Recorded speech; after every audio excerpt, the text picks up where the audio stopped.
Hello everyone. I'm Steve and welcome to another Mac84 live stream. My goodness, we have some stuff to do today.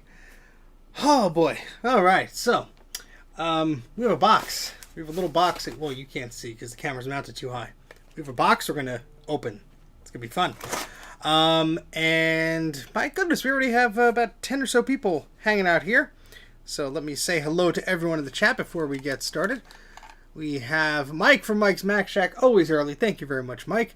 Yes, we're going to see what I can screw up today.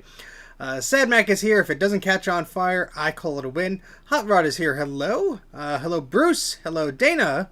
Hello, Sean. Hello, Kansas J. Hello, Zodium. And, oh boy, Dana's going to retweet this, and then we're going to get 1 million followers and viewers and all that fun stuff. Not that I'm complaining. Thank you. Brandon's here. Hello, Brandon. And Walter is here.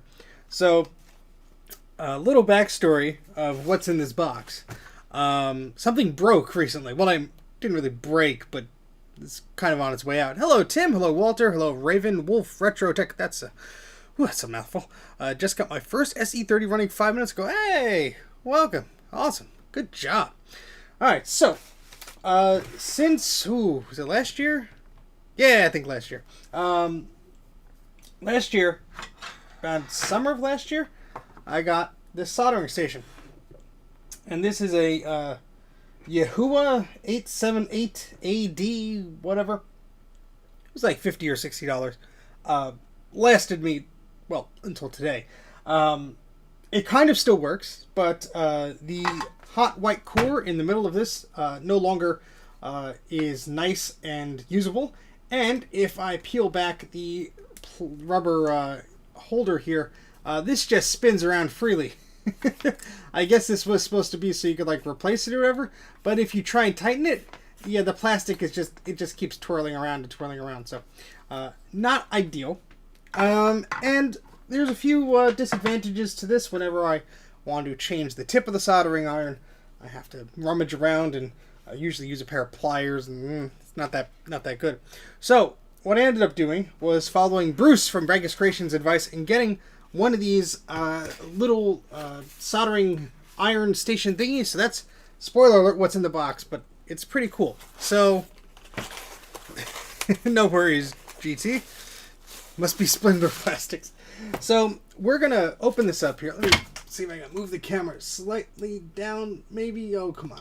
It's gonna like fall to the ground.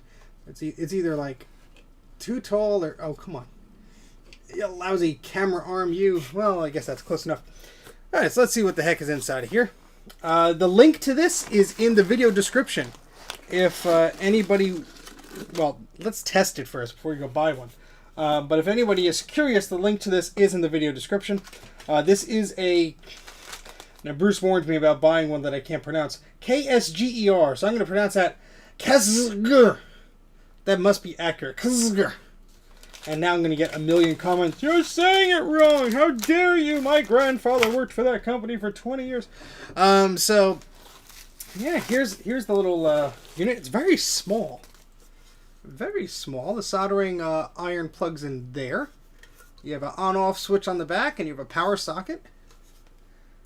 And that's it. Oh, you love it to bits. Excellent. Yeah, this is the, what, 2.1S model or something. There's a billion of these things. Apparently, some of the newer firmwares screw things up. So I'm like, you know what? Let me just grab this one. Let me grab my screwdriver over here. Because, oh, there it goes. Because I was reading about some of these, and apparently, you know, there's a reason why they're pretty affordable, and that's because some of them don't really go through the best QA process. So I'm going to open this up before I even turn it on, because one person said that theirs had a pool of solder in there that was basically grounding something to the positive rail, which is not a good sign. So I'm just going to open this up briefly. Have a quick look inside to make sure mine is not suffering the same fate. And yes, it is the size of like a small power supply. So we're just going to unscrew, I think there are 8 screws in total on this. Just to see if there's any nonsensical shenanigans going on inside. Because it wouldn't be the first time I ordered something that was assembled in a questionable way. That I'm glad I opened it up before I turned it on. The ultrasonic cleaner being another one of those. That did not work when I first got it, and I had to open it up and solder some things and bend some metal around. Ooh, that screw does not want to turn. I'm stripping that. That's not good. Let's try the others first. Really? Let's try a bigger screwdriver. If I have one down here, did I bring them all upstairs? I probably did. Let's try this bit at least. That might help us. There we go.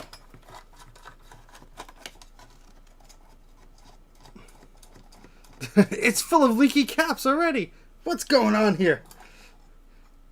I mean, that's why I'm keeping the old soldering iron, because apparently, well, there's a few things wrong with this people have noticed. I think there's a little battery in here for saving settings, and I think there's a resistor on the board that basically, like, drains the battery in, like, 3 months. But people have found if you removed it, it works okay. Alright, okay, so this is... There you go, look at that. Let me grab this camera here, so you get a better view of what the heck we're looking at. Let's see, can we switch over to that? Is it going to cooperate today? Yeah, close enough. Okay, so, hello Trina, welcome to the chat. Alright, so here's what it looks like inside. Ooh. That's pretty simple. We got your power connector in with the on-off switch. We have a power supply, and we have a little display here. And yeah, that's about it. Yeah, I'm going to put the camera down. Let me see if I can raise this up a little bit. I'm just going to overclock it. No, I'm not going to overclock it. I'm just going to slide this out and just check under it, because that's what the other individual online posted. They posted a picture of underneath here there was leaking solder. And it looks like we're okay. Just checking that nothing is bridging anything that it shouldn't. Because they basically had something going from here to like here or something like that. It was pretty nasty. Everything looks okay. Alright, cool. We have a battery glued on top of a transformer. I'm sure there's a reason they did that. Alright, let's slide this back in. And we're going to put it back together, because it doesn't look like anything that I could see that's problematic, but time will tell, won't it? Okay, does this just slide, or just snap back in place? Maybe?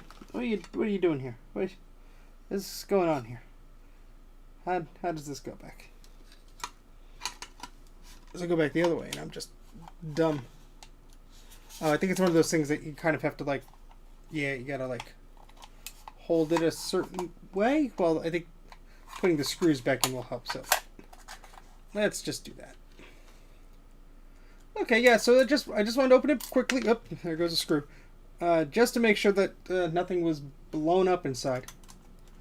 Or, you know, disastrous. Oh, boy, this is going to be fun to put back together. I could tell already.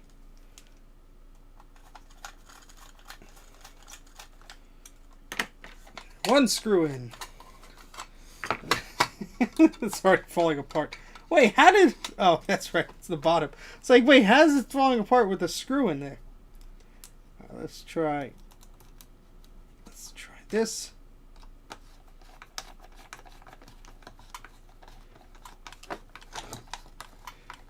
He bumped into the camera. Yeah, I don't think this thing is ever going back exactly how it was. That's just the nature of these things. I really should have magnetized the tip of this screwdriver. Oh, Zodium! Thank you so much! Eep! For the super chat, the first one of the night. Thank you very much. It's very generous of you. So let me just try and wiggle this back into place, and then we'll turn it on. We'll start working on some computers. How about that?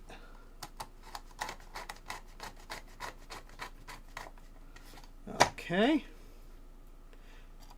Now this is not the exact one that Bruce purchased. He purchased a different brand, but they all seem to be very similar and based off of the same similar parts. So I don't think it's too far of a stretch to say they all originated in a similar factory. Okay, there's absolutely nothing holding this case on except the 4 front screws. So as soon as you take them off, it's just like the whole case just wants to release itself.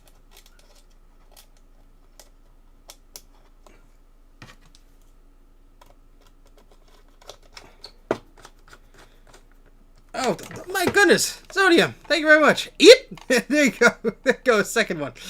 Oh, boy. Just scrolling down here. What is that you're working on? This is a little soldering station. I just opened it up just to make sure there wasn't any surprises inside there. Oh, and everyone just beat me to that. So there you go. Google Play credit balance. Oh, my goodness. Sounds like fun. All right, so yeah, it appears to be okay. So let's same stolen design. Yeah, you know what? Well, I can't afford the expensive stuff, so unfortunately, I supported somebody who probably stole the stupid thing. Oops. All right, so let's plug this in. We do have to plug in a few things first, though. This is the handle. Just seeing how this works. This is the soldering handle.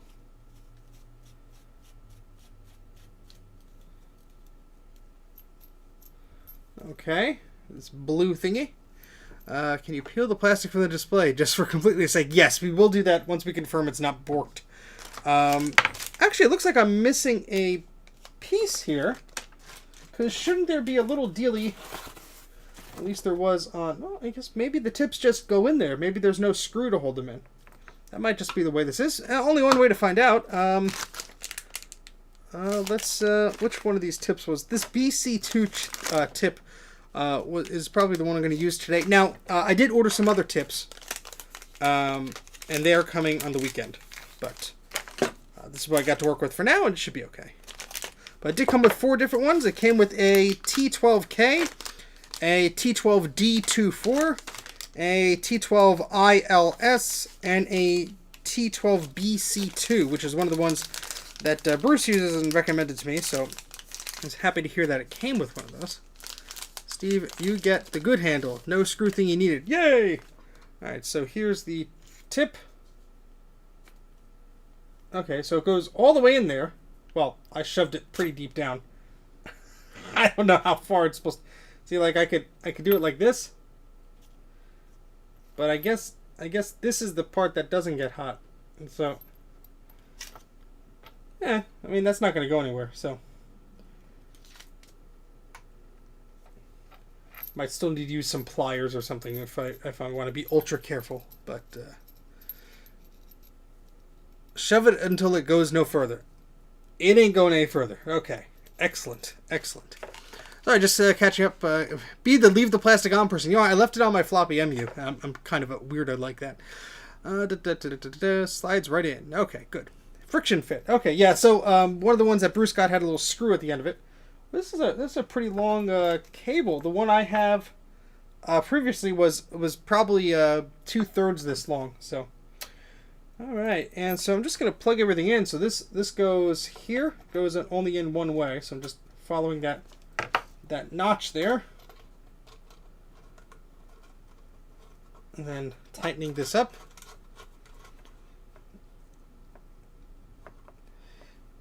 Okay.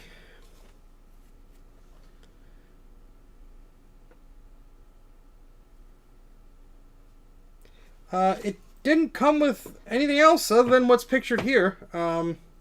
Well, this is very soft. This is probably the soft silicone grip thingy, and here's the handle. So this screwed into here. So that's that. Good evening, Adam. Eric, hello.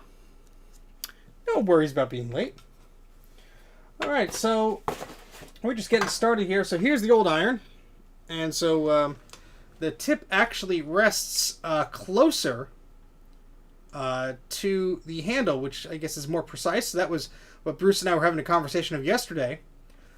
So let's measure this, because the heck not. So this is about 2 inches or 5.5 centimeters from the base to the end of the tip. And the old one was about 3 inches or about 7.5 centimeters. So, nice. Okay. Alright, so we're going to... I wonder if this is the same type of a plug. Not that I would want to plug that into this, but no, the barrel is much larger. Alright, so we're going to shove that back in there. Now, I will still be using the old station for the heat gun for the time being. Even though it's not the best, it's the one I got. Alright, and here's the old little stand that I've been using before, and it kind of fits in there. Yeah, that'll be fine. Okay, so time to plug it in, I guess. Well, you're getting a lot of innuendos in this fast. I better just shut up and start working on stuff. So the only thing it didn't come with was a power cable, and it was really funny to read all the Amazon reviews because everyone was complaining it didn't come with a power cable. I'm sorry, if you are a geek and you're ordering a soldering iron and you don't have one of these cables, there is something wrong with you. In fact, I'm using an extension cable because I want to make sure that I have plenty of room here. Would help if I put it in the right way. Put this one down there. Now, I'm all for getting bonus cables in the mail when you order stuff and all these things, but you know what? If it saves me a few dollars, I have plenty of these cables. Thank you very much. Yes, I'm hoping that it's already in English. So let's check it out. I'm going to plug this in, and we're going to let me get that other camera on this real quick.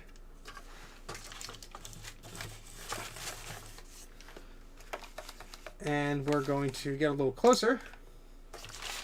Well, easier said than done. It's a little cramped here. And let's see. Let's put all these things in the box over here. Let's see what language it is when we start it up. How about that? 3, 2, 1.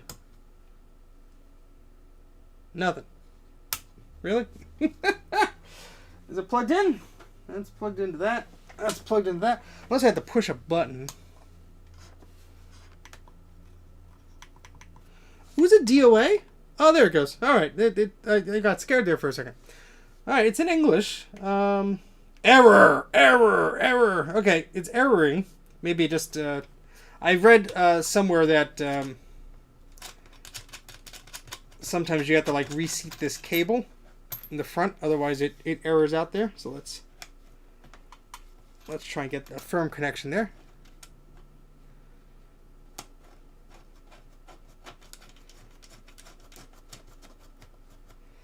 Alright, let's try this again.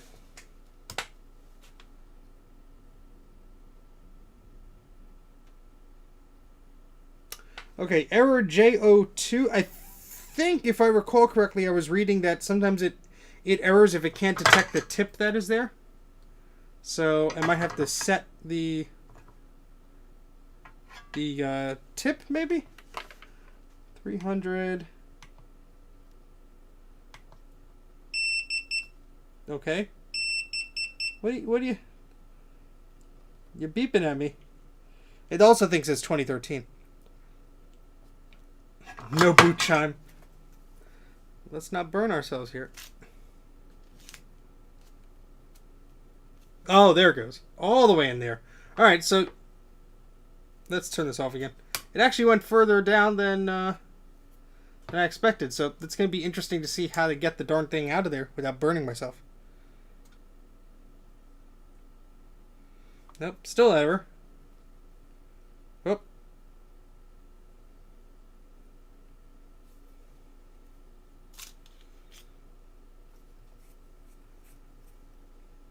This is like looking at a lightsaber, like point blank range. Is that a bad idea? Oh, there it goes. Error, go away! Yay! Alright, so you just have to really jam it in there, don't you? And there's already smoke coming out of it. Okay. Well, I don't know how feasible it is for me to for me to swap this on the fly. I'll be using this tip throughout my repairs today, probably. So maybe we won't have to worry about that too much. I think this heated up already. How about that? Let's turn our little fan on. Let's just go boop. Maybe. There we go. We melted some solder. Yeah, that's. I'm just putting a dab of solder around the tip there, and just.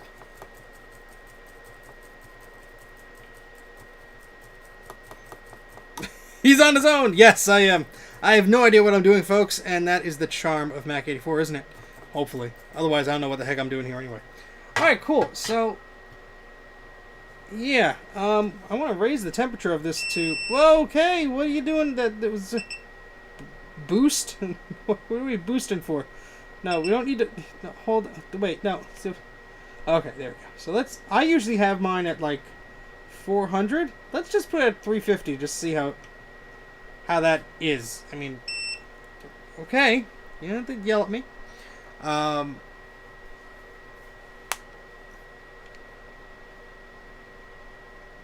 Raise the temperature to eep.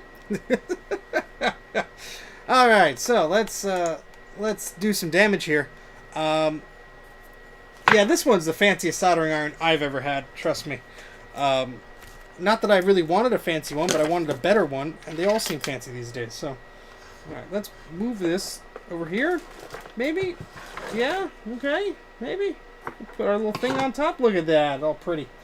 Alright, so where's our victim? I mean our board to repair. We have a SE30 that we were looking at yesterday. That is our good friend Tim. Tim is probably still in the chat. Hello, Tim. And, yeah, there's a lot of work that has to be done on this board. But before we do that, let's not knock the board over. There was something I was messing around with yesterday, which sort of prompted me to get this iron. Yeah, the other one I had to always crank up in heat, so it was probably just because things were bad. So I got this little adapter. I talked about this the other day. This is an Apple IIe card adapter. You basically put on the back of your Mac, and it gives you floppy ports and joystick ports. And this is meant for the Apple IIe card. It's a kit. It's no longer sold, but I was putting it together, and I soldered the floppy disk cable connector on the wrong way. It's supposed to go on that side. I put it on here, and I'm a dork, and I was not able, with the old soldering iron, it would not heat up enough to properly melt all that solder and get that thing off. So let's try that. This will be a simple test here. I'm going to swap over to the microscope, as Bruce would say. And yeah, let's see if I could melt some of this solder and suck it up with this wick here. This will be an interesting test to see. Maybe. Well, we have it at 300. Let's put this at 400. And if my hand starts to melt, then we'll know what. Yes, I'm aware. You're beeping my beep beep today. I'm going to put a label on it. Beep, beep, beep, beep. Alright, so that's pretty impressive.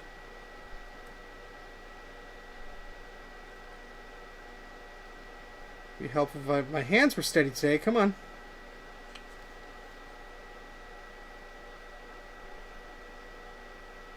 I mean, still struggling a little bit here, but there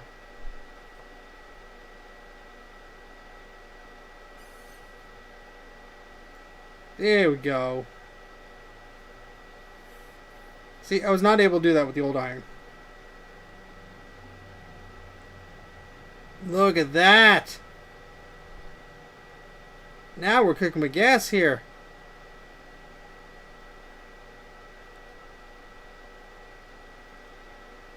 Excellent.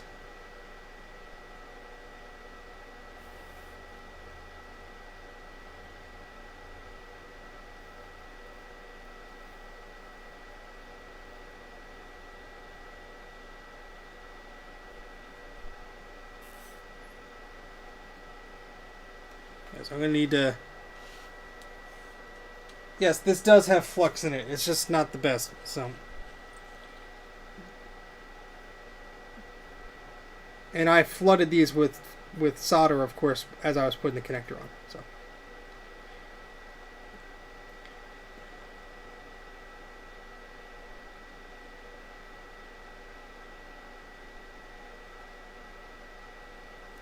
I'm just trying to get most of the solder outside of this connector. Probably won't even really work on this much today, but a good test.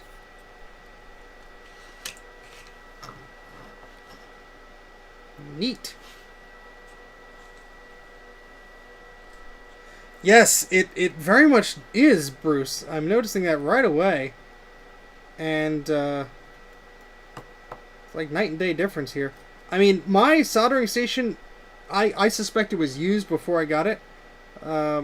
It was a cheapo off eBay, so I mean my expectations were low anyway. But the problem is it did not come with a replacement heat core thingy, the technical term, and to make matters worse, it was a bit scuffed up, so I think somebody used it before.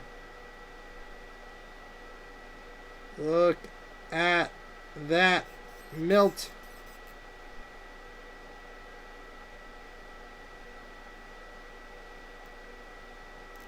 You know, if I had a wider tip, that would probably help that as well. But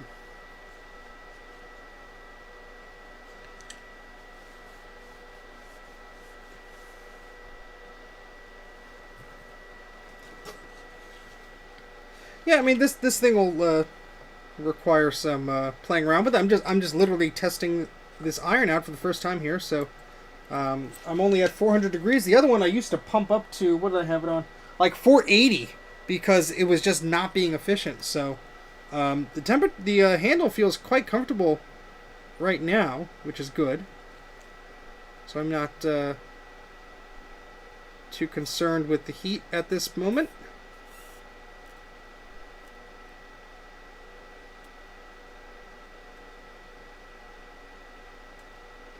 This tip is a whatever it was. This was a BC2 tip. I also have that's a smaller one, but that's like a chisel. This is like a fine point, and this is a big chunky knife chisel thingy. That's a big boy. Oh no, yeah. I'm not saying I'm gonna put it at 480. That's a bit silly. But what I am saying is that's what I had to crank the old soldering iron up to, because it was just losing a lot of heat somewhere along the way. Something was broken or messed up or whatever. I don't think I'm going to have that problem with this one, because yay.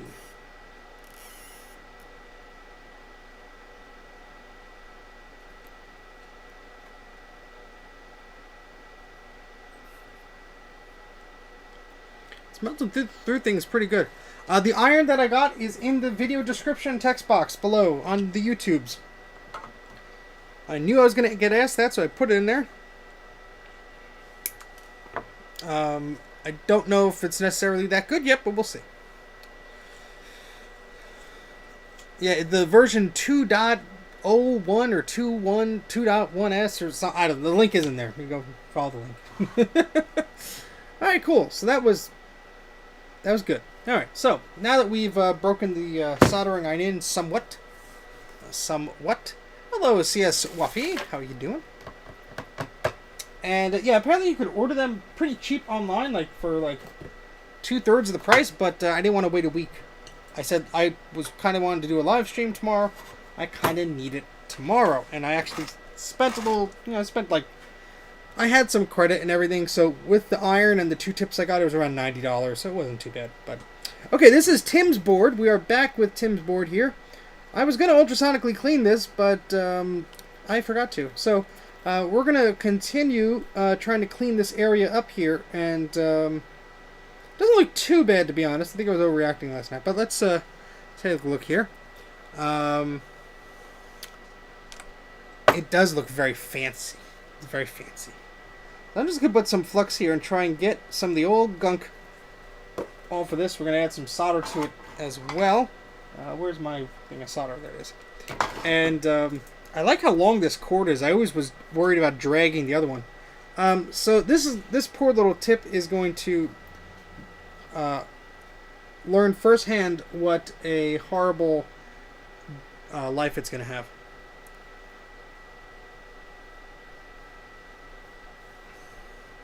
Wow, I really only ordered like one thing from AliExpress, and that was like a few months ago, and it got here reasonably quick, but.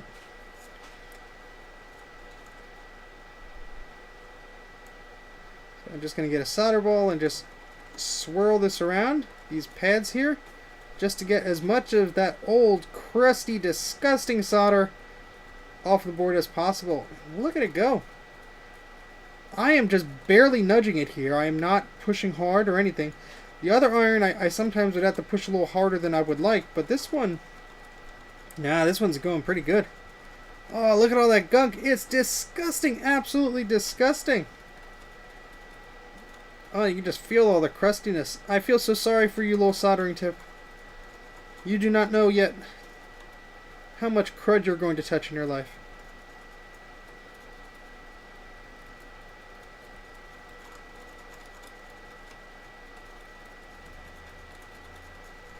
My goodness.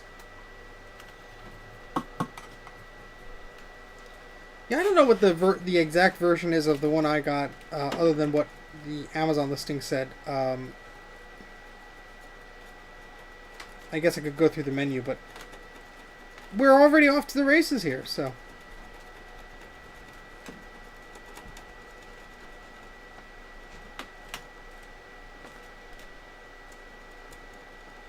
Now let's try and clean this up a bit.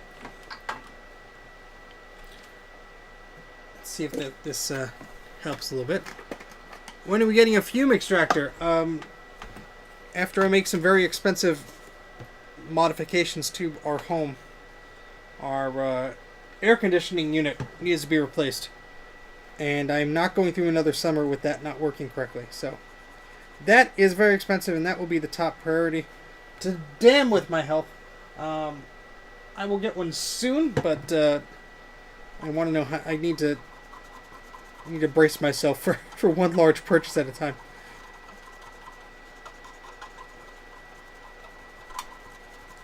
Oh, look at all that. That's not too bad, actually, considering. So if it's just me, or are you holding that iron right at the back of the handle? Not really. I guess I was, maybe. Well, I'm holding it like this now. I guess I was doing it maybe a little bit like this, but yeah. What's it to you?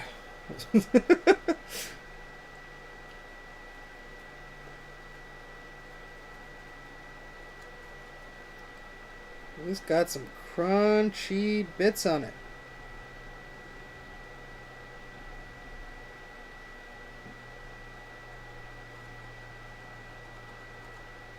I think we need more flux there.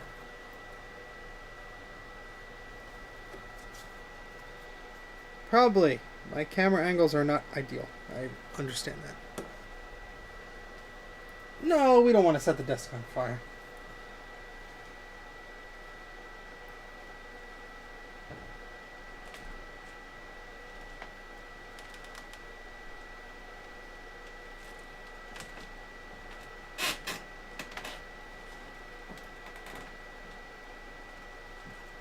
So much crud on this pad. I'm trying to like nudge it off, but it does not seem to want to cooperate today.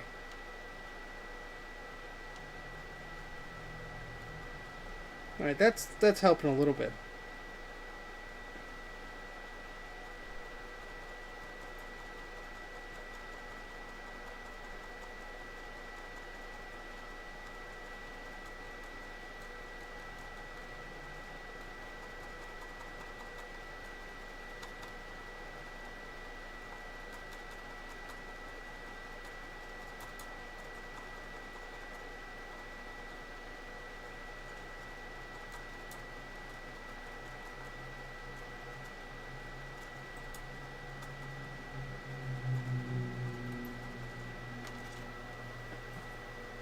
We're almost 50 people in the chat today. Hello, everybody.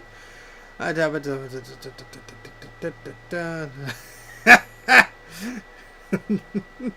bet they look beautiful, Bruce.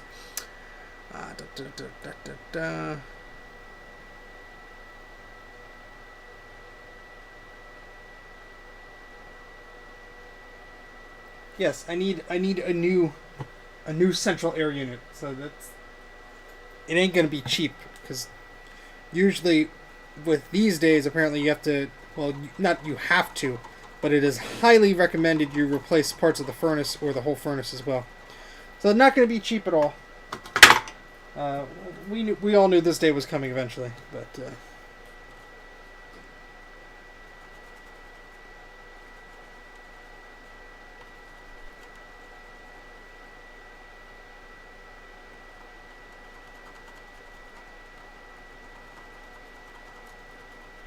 alright, that's not too bad. I think that looks much better than it did before.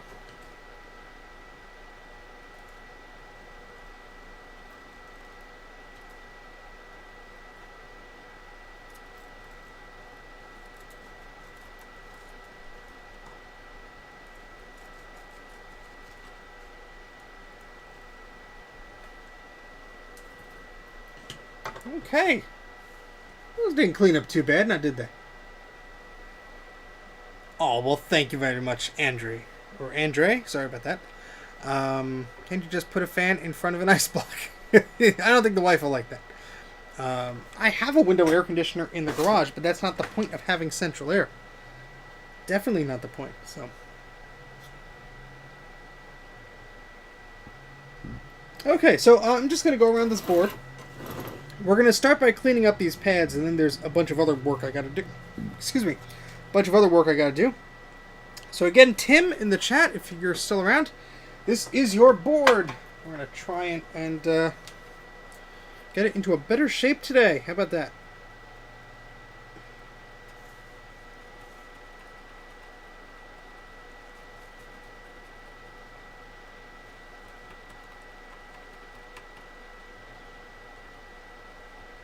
Look at all that crud.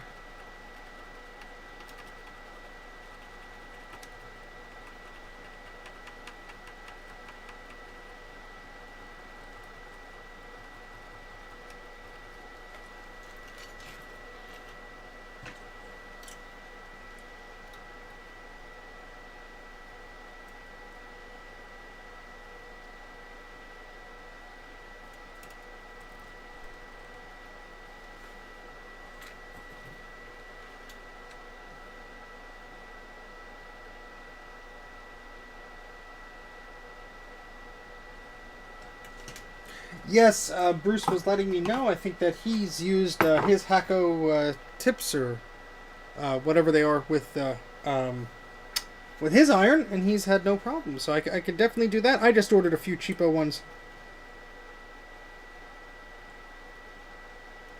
That'll come by Saturday, just in case I needed them.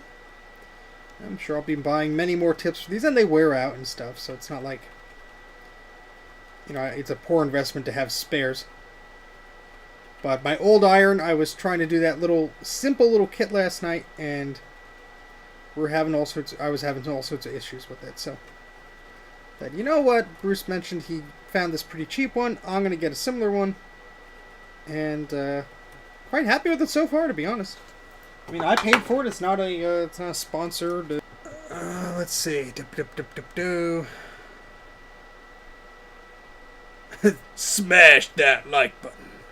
That like button. Smash it, you must.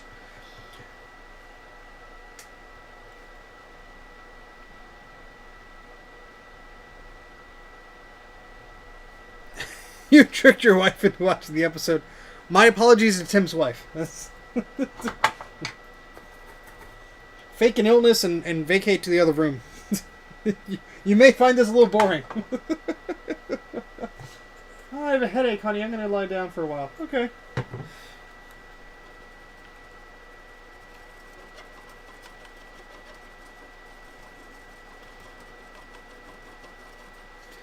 I mean, these pads are only the beginning, because everywhere I look on this board, there's these little microscopic little dots everywhere. Of like, hi, we're eating away at the trays. How you doing? How you doing? Oh, goodness. Alright, so where else do we have to clean up? Oh, this is going to be fun. Ooh. I need to order some more flux. There's a never-ending... You know, there's a parade of delivery people almost every day to my house. Whether it's people sending me boards, me sending things back to people, me ordering supplies, me ordering useless crap off eBay. You know, but a lot of it is like, oh, I gotta buy flux, I gotta buy capacitors, I have to buy this, I need to buy a new soldering, I have to do that, etc.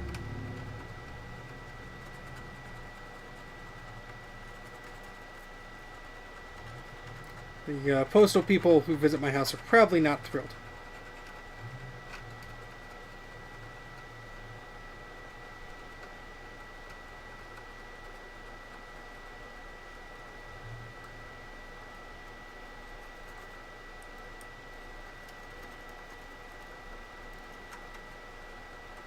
These are not as dirty as I suspected, but still, there's a good amount of grime and gunk on them.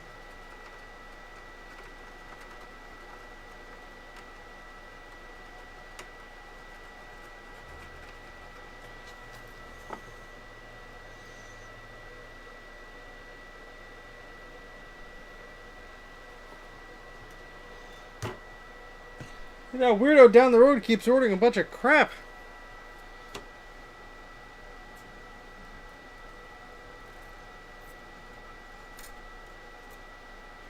For better or worse, probably everybody, due to the global situation, is ordering a lot more stuff online. So, hopefully it looks like maybe I just need a lot of toilet paper or something. Man, this guy really goes through the tissue.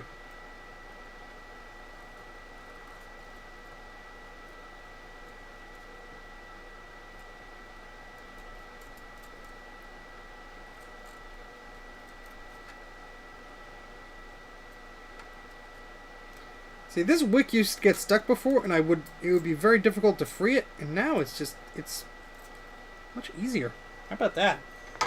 And Bruce is right, this is also saturating much quicker. And I may need to get a new soldering iron holder, because this keeps nudging into the edge of this holder thing, which smells awful when it does that, so that must be made of excellent, delicious chemicals.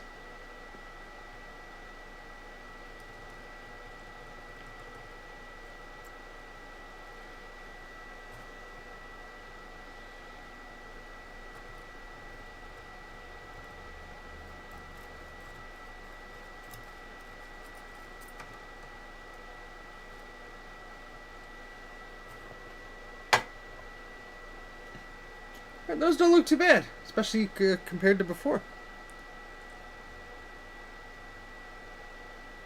$450 for the lime one. I paid $20 at an e-waste place. Yeah, I was pretty happy with that.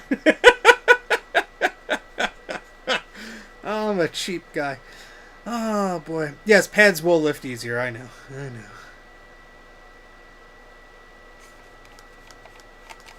Missing a lot of the chat. It just keeps going by. Oh, bye, Walter. Yeah, sorry guys. If the chat goes by too fast, I'm not reading it. I apologize. Super chats are a good way to get my attention. Not that you have to, but just, you know, we have 50 people here, so continue to chat amongst yourselves. And my apologies if I do not see each and every one. We have computers to attempt to fix here. Ooh, this one on the left is going to be crunchy. Shorter streams? No, I'm not doing it. Your streams may get shorter if you're... yeah, okay. No, we'll just find more crap to do. That's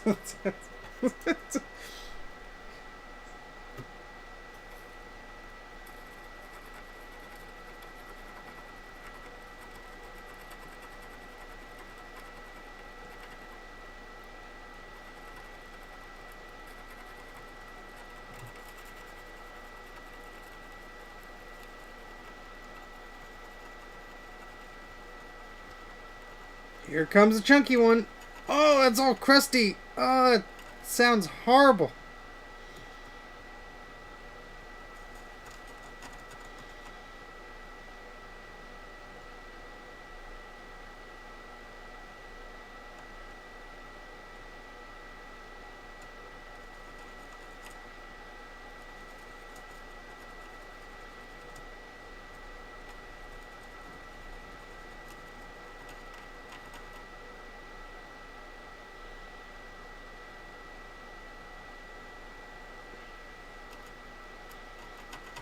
Yeah, Grudy will fall asleep in his chair much faster when I'm hosting.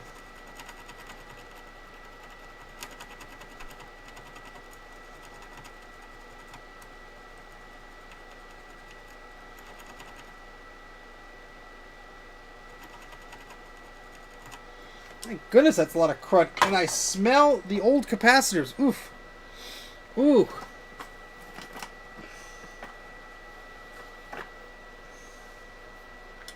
Yes, Nick, I saw your email about the Macintosh 2.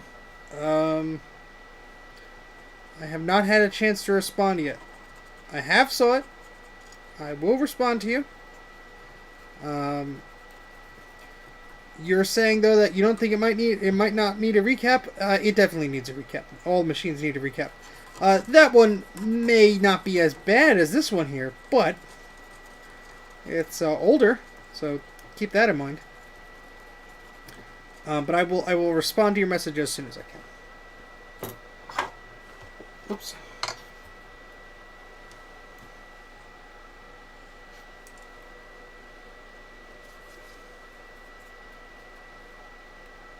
Yeah, this isn't the worst I've seen, unfortunately.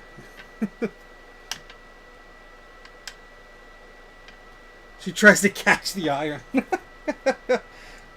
What's your kitty's name there? Should I say your cat's name and then they'll be like, wait, what?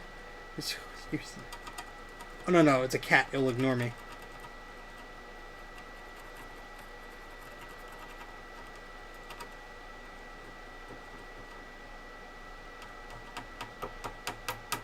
Come on, get loose. Jin. Hey, Jin. If I'm pronouncing that correctly, I'm probably not. I can't pronounce anything correctly.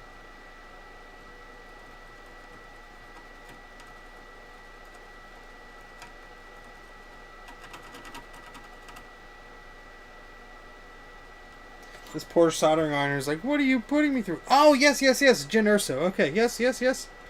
Excellent movie. I was listening to the soundtrack the other day while I was working on stuff for work. And then I was tempted to put the movie in. But I just saw it like last month or the month before that. I absolutely adore that movie. So a lot of this crud is just not coming off. Come on. There we go. A big chunk of that came off.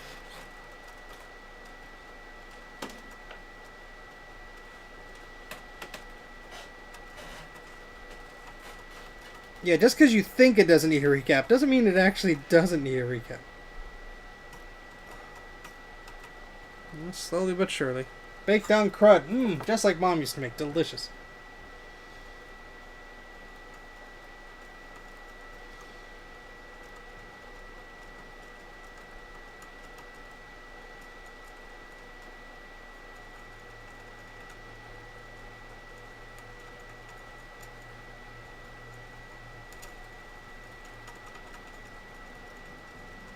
We're getting there.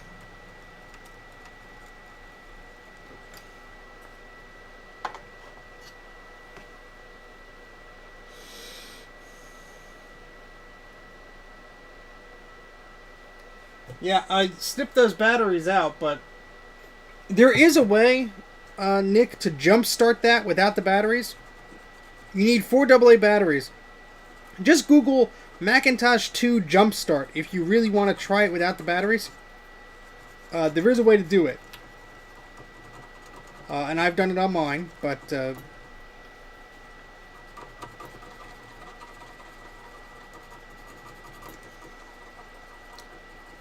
it's just so much crud on this board. My goodness.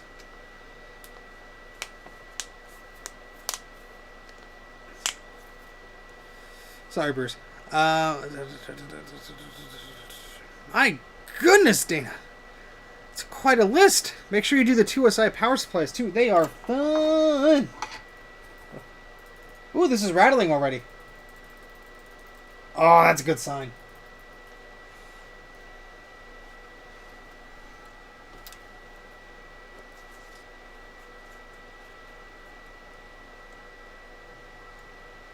Yeah, try using a larger tip, like a large chisel or beveled edge. Sometimes that helps. if you're trying to melt something. But I'm pretty satisfied with this. I mean, this was... It goes for $89. I had like a $20 Amazon thingy. There we go. There goes the crud. Here comes the crud. Do-do-do-do. Content match from YouTube.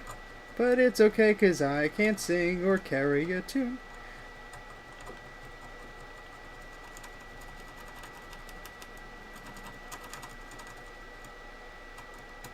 Just get this crud off right over here. Come on. You want to come off. I know you do. Yes, yes, yes. Dana and I, the other Dana does stuff. We both have PRAM batteries that say West Germany on it. I mean, I keep most of my PRAM batteries because I'm a weirdo. But Dana even kept that one because he thought it was funny. Just really dates it.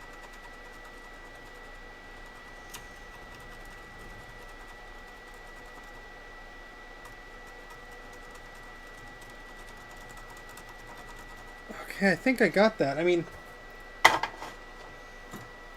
a nasty one. If I quit my day job, I would not be here. Trust me, this is not sustainable on its own. No matter how popular and handsome and dashing my voice is. It don't pay the bills.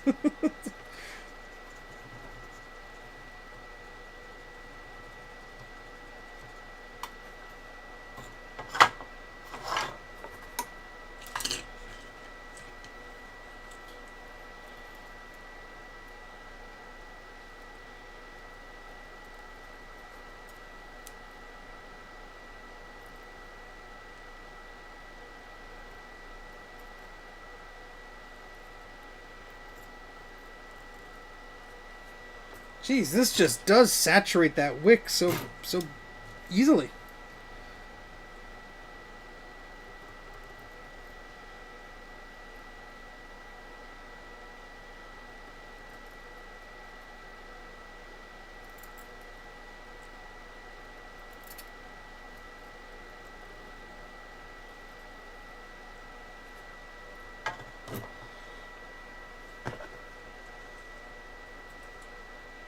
I should have ordered more wick. I'm going to go through it much quicker now.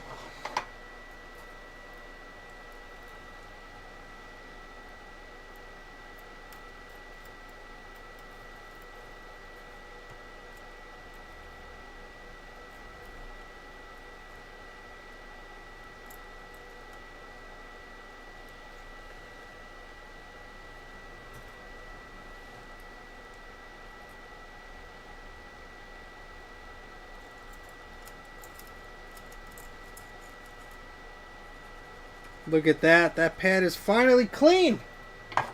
Only took like 10 minutes of scrubbing. Jeez.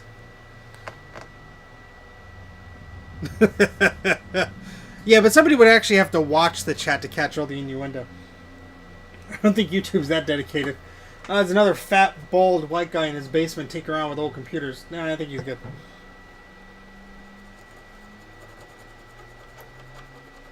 Oh, I forgot to say bearded. That really narrows it down.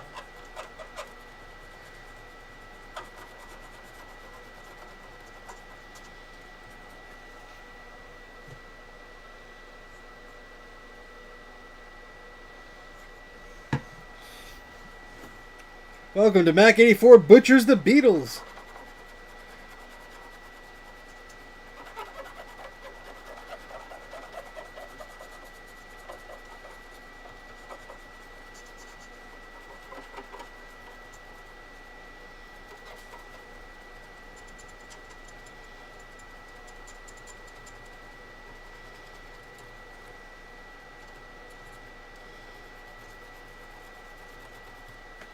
Alright, look how shiny those look. I'll have to do a nice pan shot of... Ooh.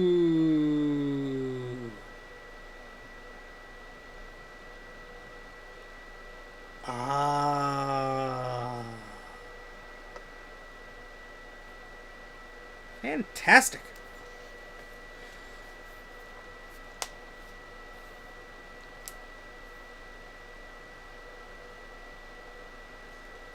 I mean, a lot of computers will actually work without all the capacitors. It sounds like that machine may require some love and some new battery holders and some stuff like that, Nick. So if you really want to wait, I will send an email to you and you could respond to it. And if you agree upon the price, we could recap that that Macintosh 2 for you. But I will just say this: I've had many people reach out to me, and then I respond to them. And they go, "Oh yeah, I plugged it in, and then this happened," and I'm like, "Yeah, well, your price just doubled." So you don't want to break it further.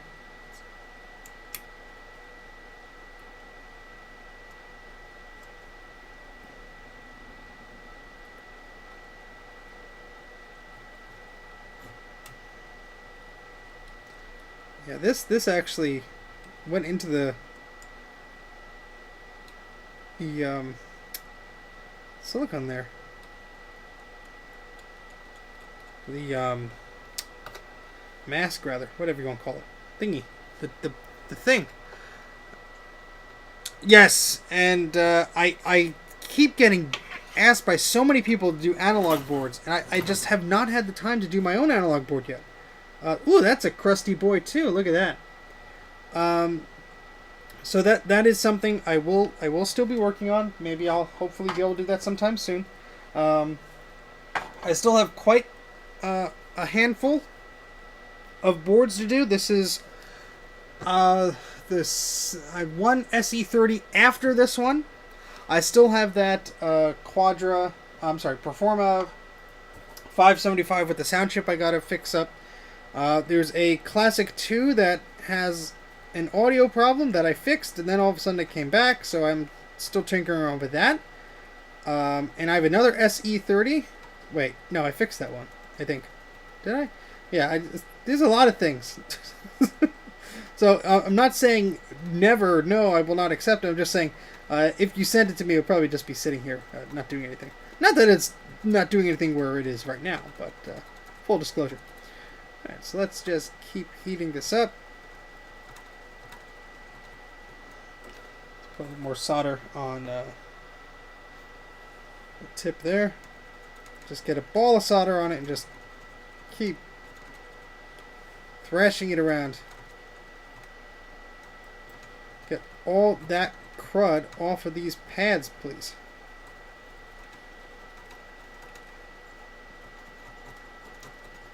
Sometimes you have to do it at an angle a little bit just to make sure you're getting 30 years of crud off.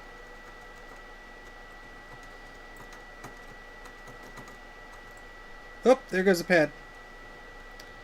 Well, that happens. Well, just put it right back.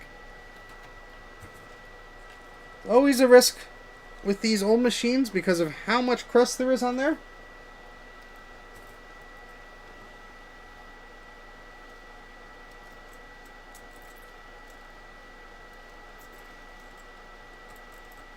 It's still connected though, and we'll just reinforce that with the wire.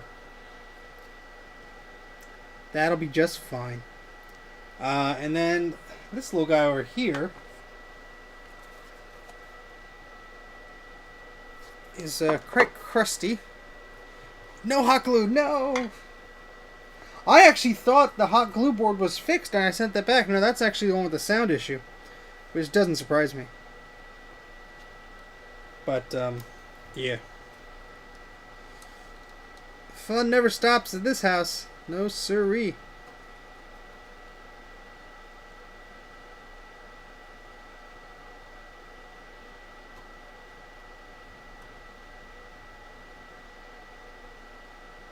I can smell the cap juice. Absolutely delicious.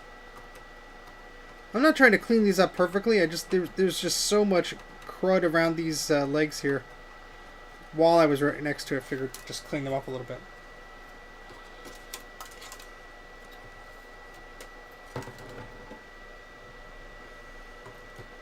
Hey, thank you very much for the super chat, Vandalay. Yep.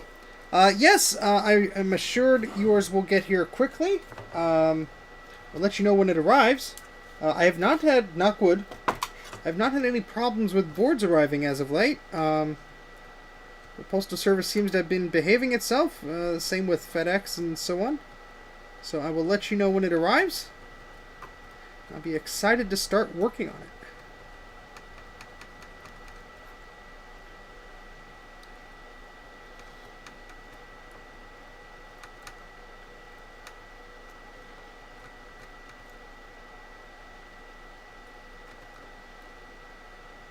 Oh, this one just... You just smell all the capacitor juice from all its departed brothers. Oof. The stinky one.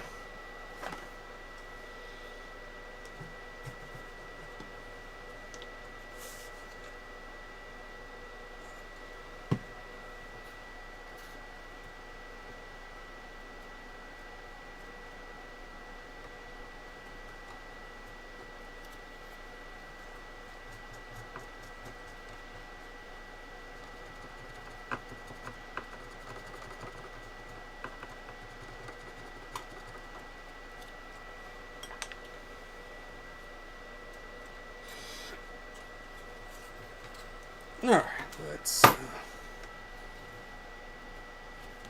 take a look at this a little bit closer.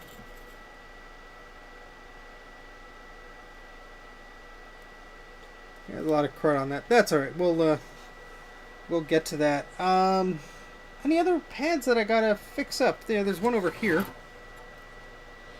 I think this is the last one. This area always concerns me because it's by the famous UEA chip that causes so many lovely issues.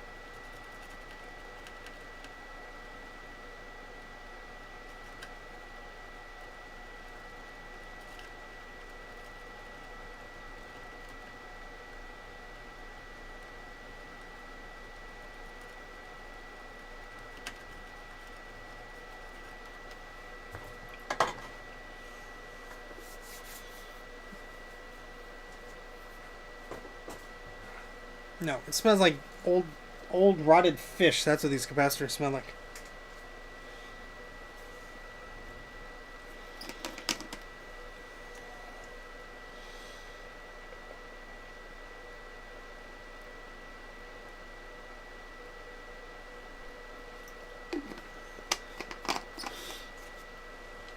Oh boy.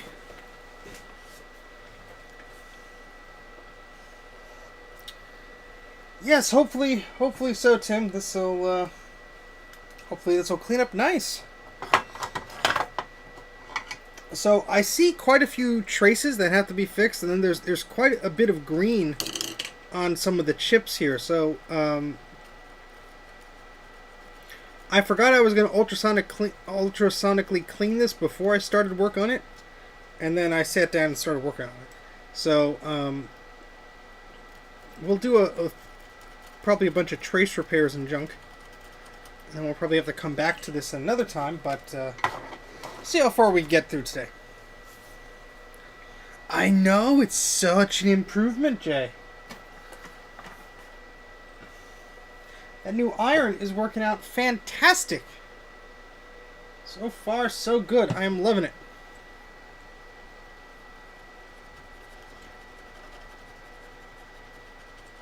I no longer have to crank the heat up, which is great.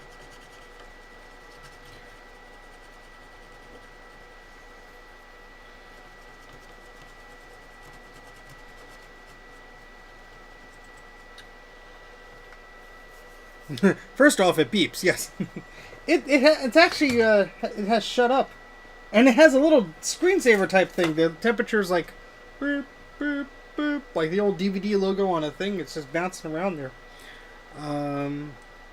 Okay, so let's take a look at some of these traces that require attention.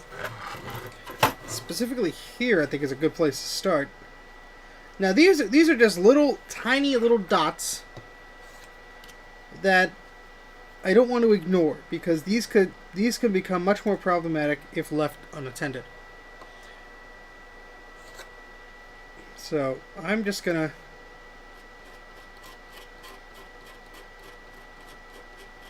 scrape a bunch of them off here. And see, this is what I'm talking about. These little dots here.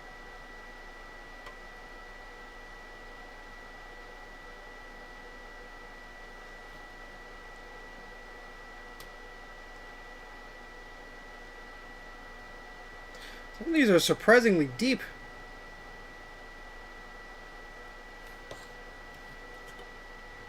So a little dot here.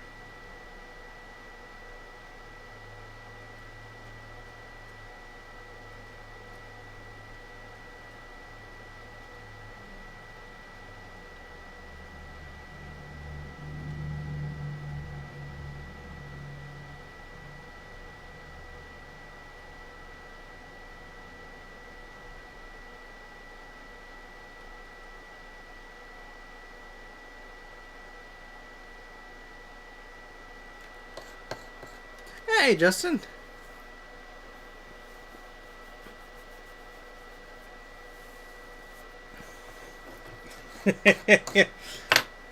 Time flies when you're working on stuff. Alright, so let's clean that up a little bit. I don't know why I feel sort of lightheaded.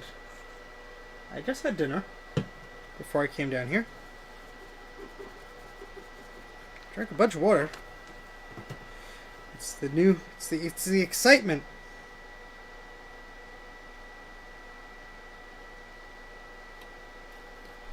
Maximum zoom.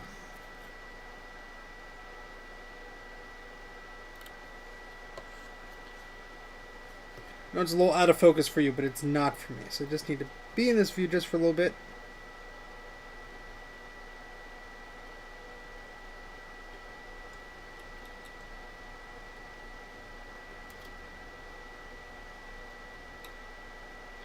But sometimes the reflection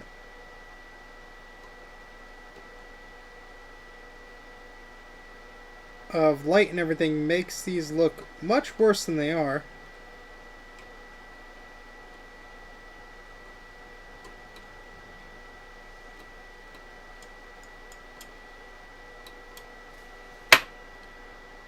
Enhance! Enhance! Does it work like on CSI Miami?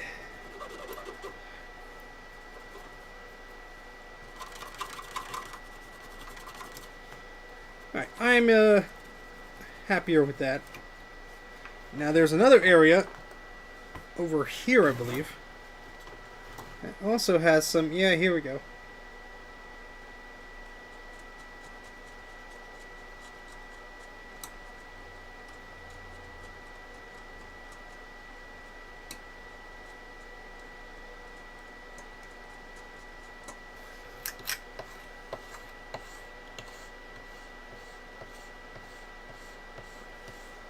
They are actual little corrosive deposits. So if left unattended, there is a chance with time that they will just expand and eventually make that trace not happy and not work. So that's why I'm scraping them away, and then I will coat them with solder, however you want to say it, and that will that's usually enough to alleviate the problem. Now, if it's something that is going between a trace or whatever, I will also cover. Yeah, can't speak today. I'll also cover that with some UV solder mask to prevent anything from touching it.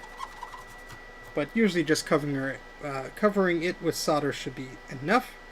That should be good. All right. Let me take a better look at this board here. See if I see any other huge issues. Let's navigate to this area here.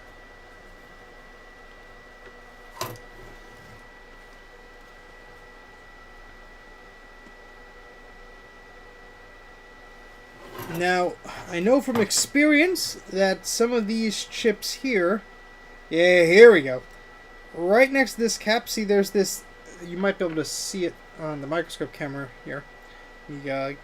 So you see this trace here, right there. You see this? This goes this way, and it actually goes under this chip, and it touches that first pin here. So yeah, that's something to be looked into. And yeah, there's a few little dots here. Nothing. It's probably actually still making a connection, but.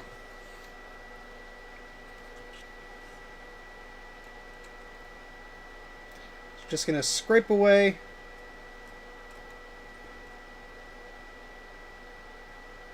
anything that's problematic.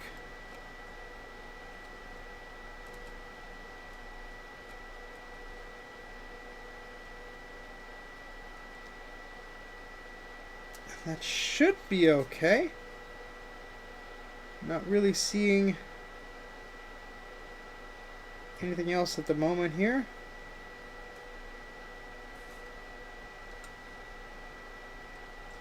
A lot of this is just dirt and crud and stuff like that. But for all 50 of you who are watching right now, thank you very much for watching. If you are not subscribed to the channel already, and you want to, you like this sort of stuff, please consider doing so. I think I'm just at like 5,500 subscribers or something like that, which is awesome. So thank you very much to everybody who has subscribed. But if you have not subscribed yet, what are you waiting for? Make sure you hit the little bell thingy too. That'll let you know when I do a live stream or when I release a scripted video. I'm still working on some of those. Holy heck, that is hard to see there. So let's get that all cleaned up here.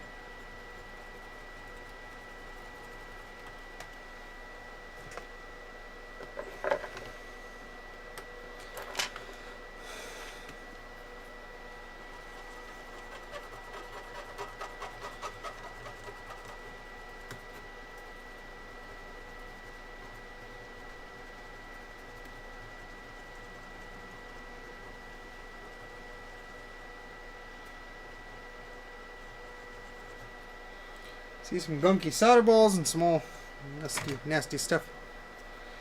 Yeah, this board has been through a lot. Tim, what's the history on the board? If you're still in the chat here, this is Tim's board. Just curious, was it a board that you've always had on as part of your computer, or was this one you acquired fairly recently and you don't really know the history of it?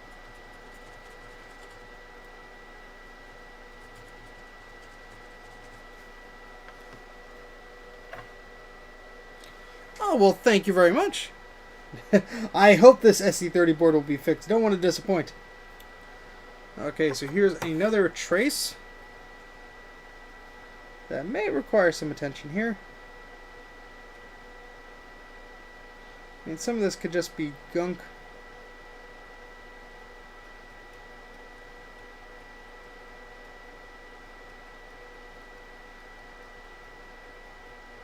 Well, that's definitely under the surface there. Alright, let's get most of that away.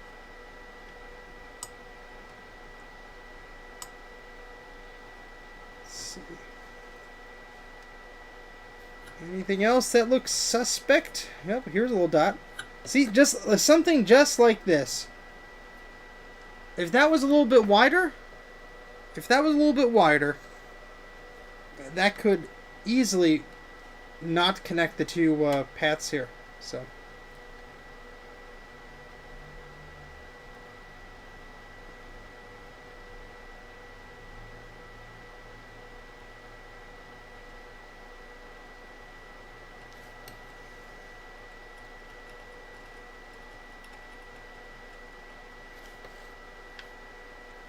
we got another one over here.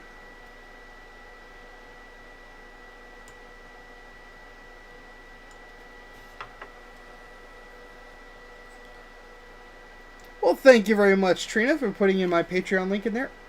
I actually just posted a video to Patreon the other day, and it is of my presentation from the Trenton Computer Festival last month. It was recorded, and so if you missed that live, now's your chance to watch it on Patreon. It will be public eventually. Don't ask me when. I'm not sure when I'm going to put that up yet. But it is on my Patreon right now. For as little as $1 a month, you do get access to all of the content pretty much that's on there. So I don't generally do tiers because I don't like it when other content creators do tiers, you know? If I can only afford $1 or $5 or whatever a month, but I still want to support the channel, I like getting early access to videos. So, you know, other creators that I subscribe to are like that, so I'm like, you know what, let me do the same thing. So, you know, you do get other perks if you're, you know, onto the higher tiers, of course, but the early access to the videos and stuff like that remain the same. So yeah, this chip has a lot of gunk under it. I wouldn't be surprised if we need to clean this guy up here, but oh my goodness. I'm getting a little, still feeling a little lightheaded, a little dizzy. I don't know why.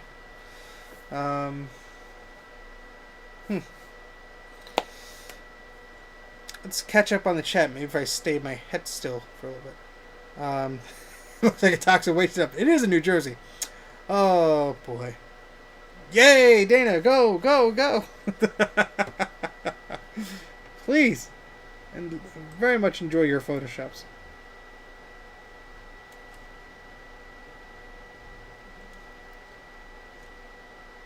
This chip doesn't look terrible. I mean, there's a lot of gunk around it, but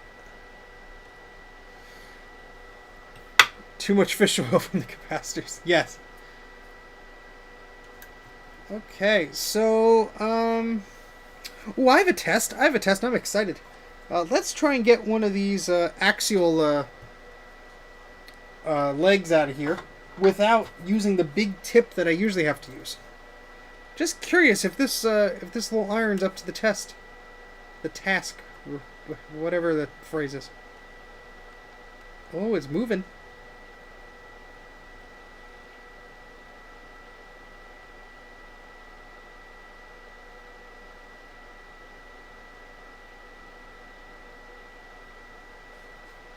Probably need to use the larger tip to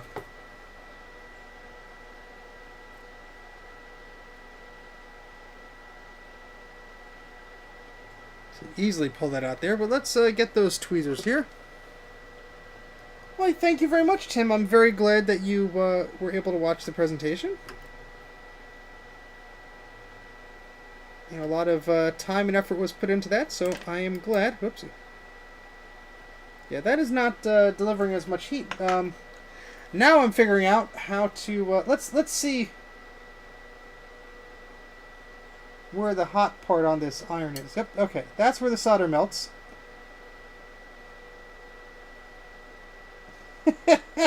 I wonder what part of this iron is safe to touch, because I'm not going to figure out with my bare hands. That would be stupid. How am I going to do this? How am I going to do this? I did add some fresh solder. I'm trying to think of, well, I should take the old tip, the other tip rather, out of the package first. I'm going to try, I don't have too many options here. This is a big fat, let's try the big wedge one here. Use your tongue. Wrong answer. Yeah, so this, let's see how, yeah, so it's like, this is the grabby part. I mean, I guess I could use pliers.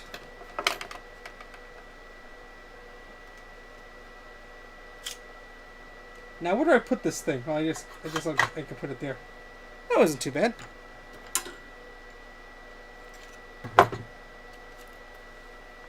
Okay. Error. Error. Yeah, I know, because I took the tip out. Is that, you're unhappy? Let me turn you off. Turn you back on. It actually looked like it was working. Really?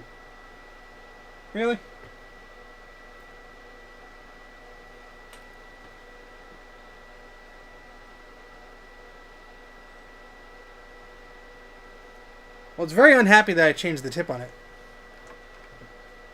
Let me take that out. Oh, there it goes. Alright, so it's just a little fussy sometimes. We all get a little fussy sometimes. I mean, I can get a different handle if I really wanted to, which is good. So if I wasn't really satisfied with the way I could swap these in and out, all I have to do is just get a different handle.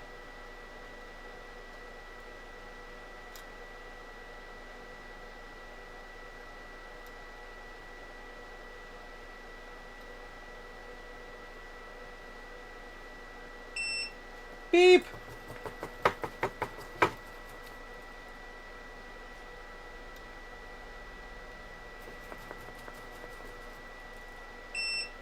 Yes, okay. Thank you for your beeps. I don't know why you're beeping, but you're beeping. Okay! Error. Ugh. Stop! Who cares? Just let me solder in peace.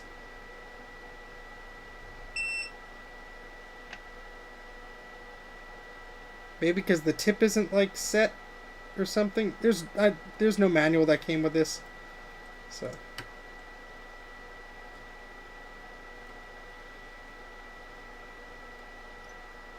That's doing a bit of a better job. Okay, that's good to know. Let's see if I get a better grip on this thing here.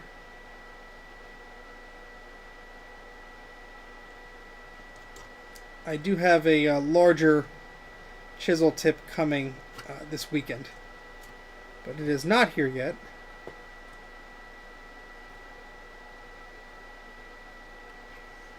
What temperature do you usually set yours at, Bruce?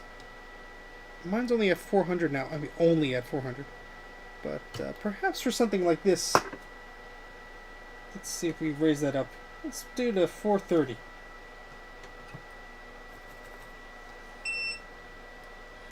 Sorry. Beep. Butterfingers.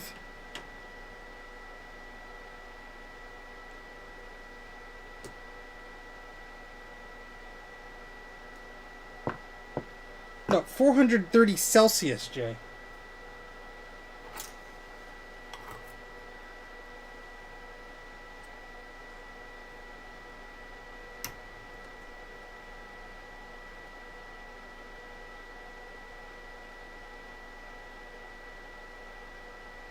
Yeah, I just cranked it up to 430 just for the heck of it here. It does not seem like this flat, chisel tip is really the ideal tip for this particular scenario, but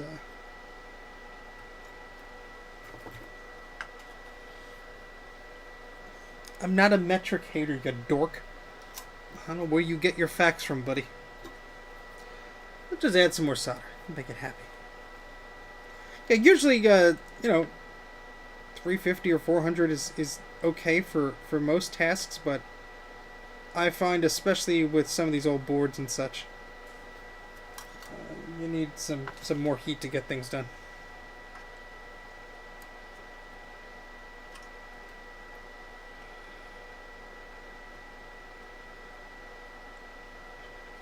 Oh, let's make sure it's actually not like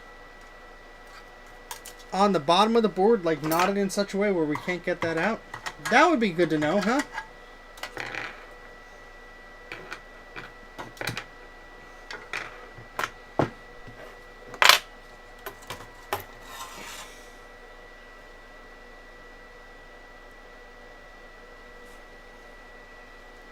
It doesn't look to be that way, but let's loosen this one on the back anyway.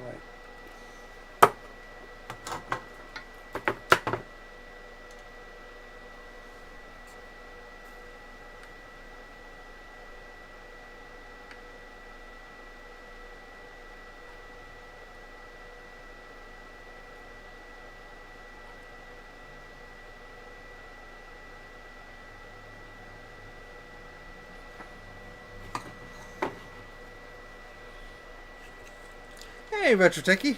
No, we will not be twisting it off.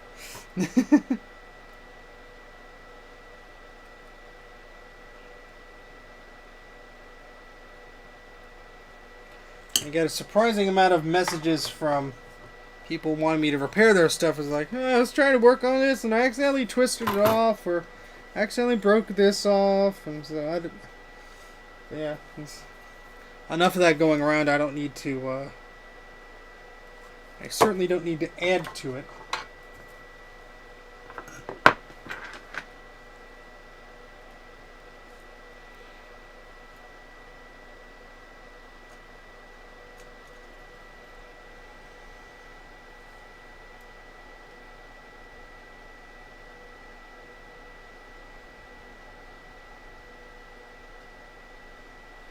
Yay, there we go.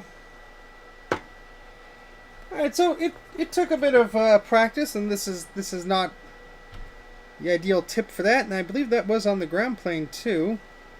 Yes, it was, so extra fun.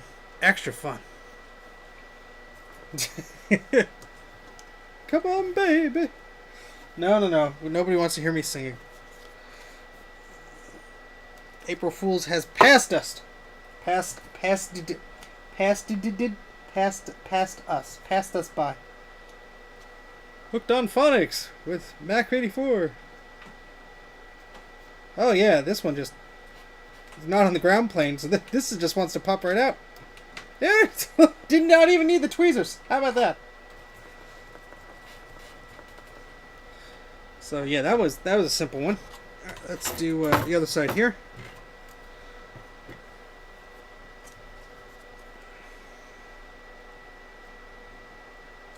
Mike has the hammer. I need to get the hammer from Mike. He has a special hammer.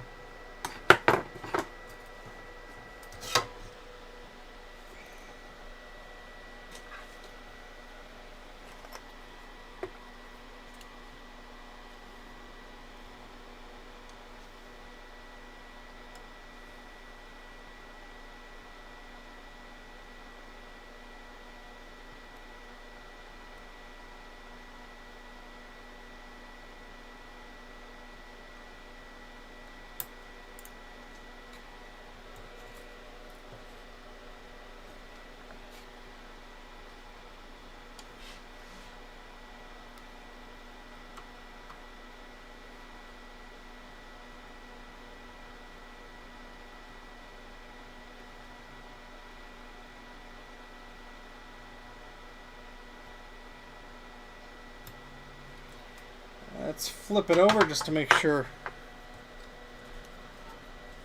Those are my one and only pair of iPod socks. Now, if I was hoarding them and I had multiple pairs, I might consider trading them. But it's my only pair. So the answer is no. I'm very sorry. I don't think they're particularly rare. I literally found them at a flea market that was just had stuff from like Best Buy and like liquidated clearance crap and stuff like that. You know, there never was anything really of interest to me that was Apple related there. So when I saw the socks, I'm like, oh my goodness, that's awesome. And I bought them. That was probably like 15 years ago.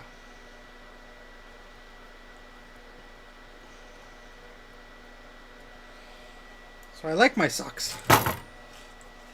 I'm going to do a review of the socks. Oh, that's a good April Fool's video.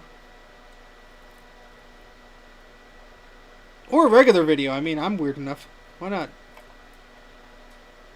This isn't LGR. We don't have standards for regular videos. This is madness.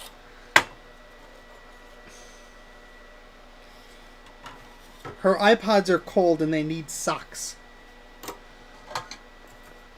I took them out of the package once and I put my iPod in the sock. I said, that was neat. And then I put it right back in. Right back in the packaging.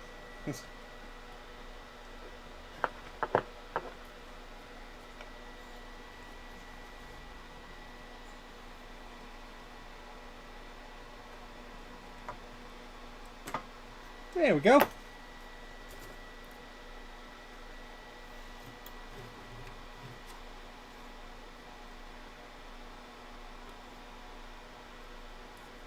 Hey, look at that. Look at that.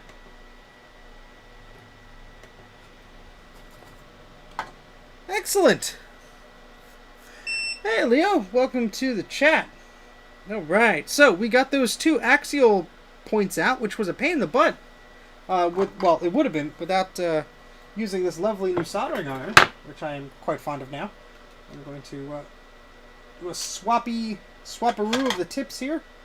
Go back to the one I was using previously.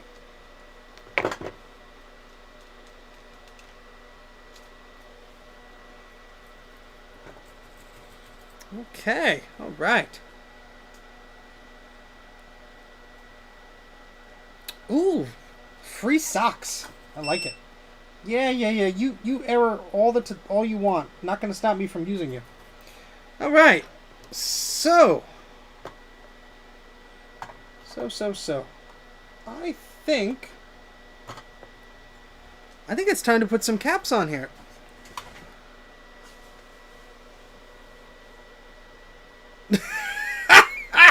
Wait, Trina, are you telling me that you were envious of a product I had because you misunderstood what they were? Oh, boy. No, they are not for your feet. Apple, I don't think Apple would be in the market for that. Oh, boy. Just doing a stretch here. Okay. Well, I'm glad to know my iPod socks are safe from you now.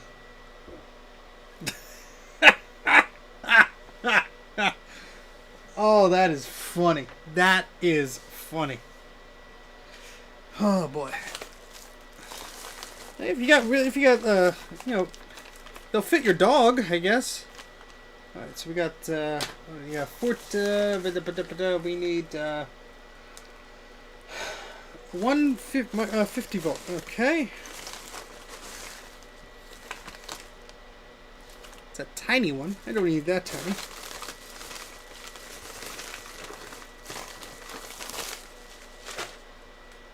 Oh, where did I put the rest of those caps? I think they're even too big for babies. Maybe like a toddler. Ugh.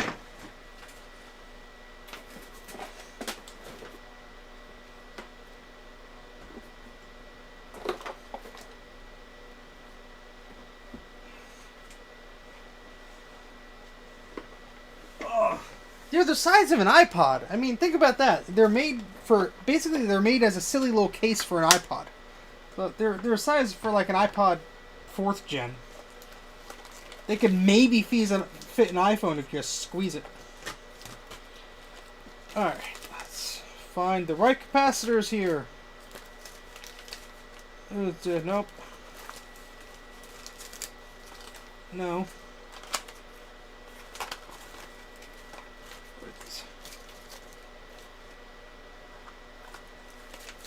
No. No.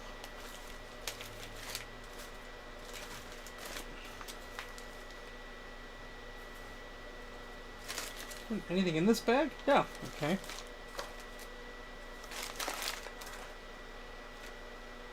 I don't know what these are.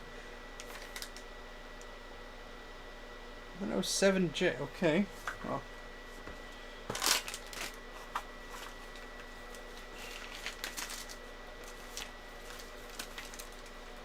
Talk amongst yourselves. I am trying to find my appropriate capacitors. Well, here's some of them.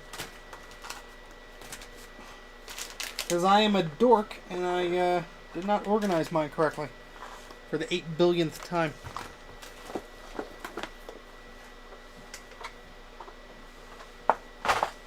Oh, boy.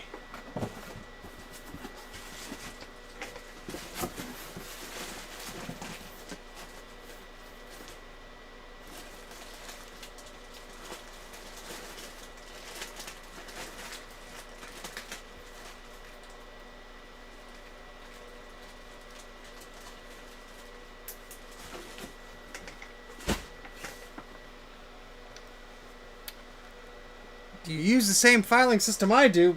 Probably. And that's not a good one. Oh boy. Okay, so I got a bunch of the 4716s, and I got the one, turn this guide upside down there. There we go. and one 1 microfarad 50-volt one. So there you go.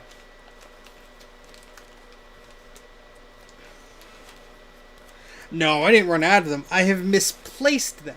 There's a difference. Okay. All right. So the first one I think I will do is the most challenging one, or one of the more challenging ones here. And that's because I messed it up a little bit, so we're going to be very careful.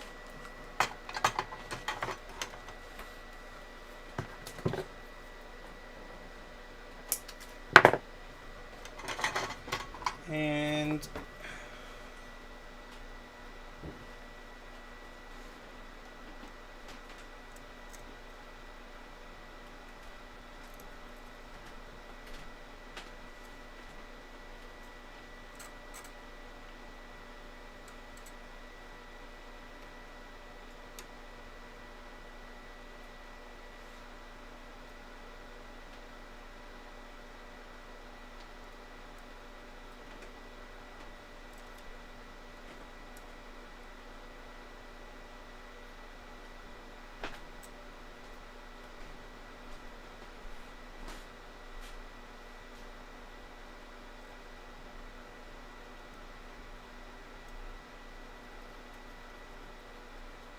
I'm just trying to clean something really quickly. There we go. I think that'll actually stay on. I think. Let me just try something real quick. Yes, we have a great system going on, don't we, Bruce? But don't. Okay. All right. Let's. I'm doing this first one slightly off camera because I just want to be closer to it with my peepers, and it'll be okay, hopefully. Okay, so that goes that way. And then I'll explain what I'm. Well, you could kind of see it on camera.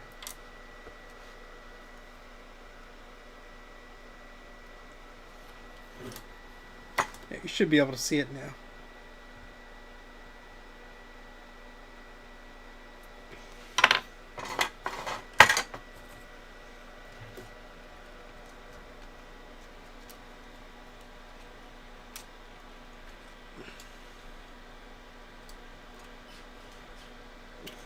Yeah, well, Eric, those are tiny, so I don't blame you. Do not blame me at all.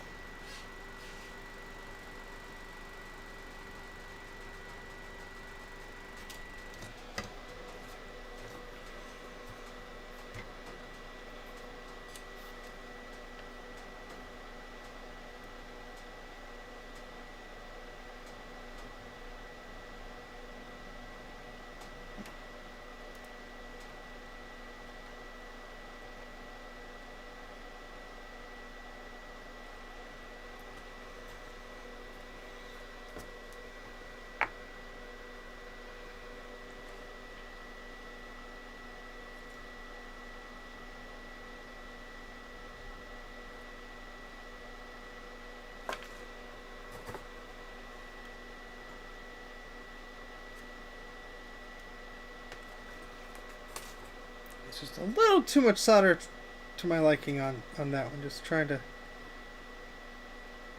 Yeah, it's a little bit better. That is not going anywhere. Excellent. Okay.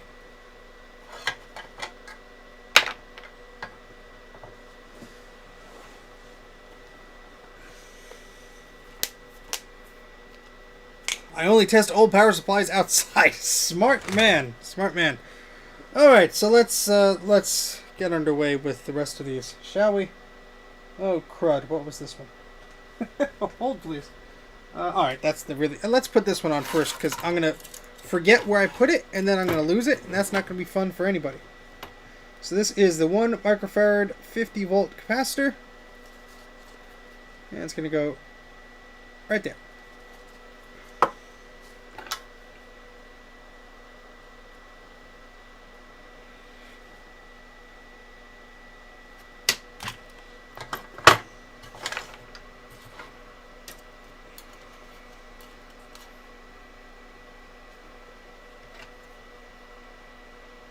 Depends on the PC. That's a loaded question. One man's trash, another man's treasure. Remember that. I might think it's garbage. Someone else will be like, "Oh my gosh, it's the rare. What's it with the thingy and the dealy that does this, and only that machine did that, and it was discontinued 8 months after." The answer is do your research.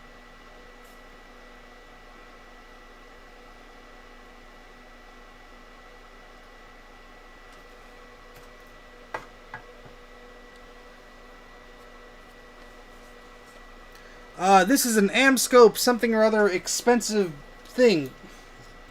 I know that's not the answer you were looking for. I apologize. It goes by a number of different models on the Amscope website. The reason I don't know the exact model is I had to return mine for a slightly different unit, and I had the original one memorized for a period of time, and then I lost it. So, we see some garbage under here I gotta clean up. So I'm sorry that is not probably the answer you want. And now we gotta do some fixing here.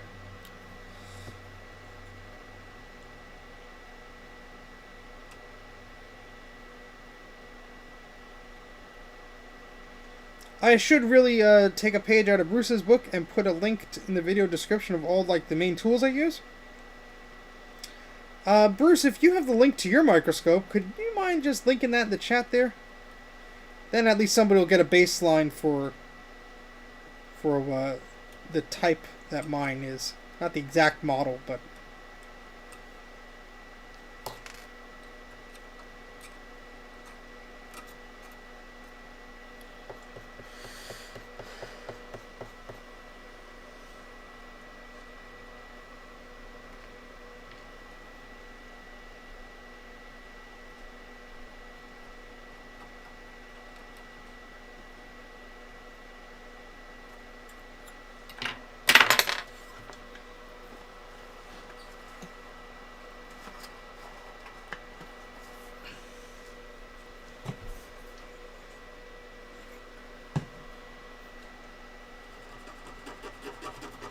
So I'm just cleaning this area so I can put a little bit of solder mask right there. Because I don't want to risk messing this up. Thank you very much, Bruce. A Macintosh SE, a standard, does it have a high density floppy drive in there, or is it just an 800K floppy drive? Does it have a hard drive? Does that hard drive work? Does it have the keyboard? Does it have the mouse? These are all good questions. If you go to Mac84.net and click on that Modern button, there is a work-in-progress pricing guide. And the Macintosh SE is on there. So I personally would not pay over $80 for a Macintosh SE 800K model. Even if it has a hard drive. I did, personally, just me, I personally would not pay more than that. That's because I already have a Macintosh SE. And that's because, you know, that's just what I personally value it at. The SE30s are much more desirable machines.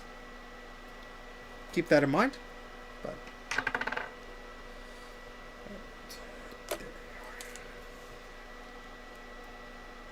so just using the little UV laser here to cure that little spot.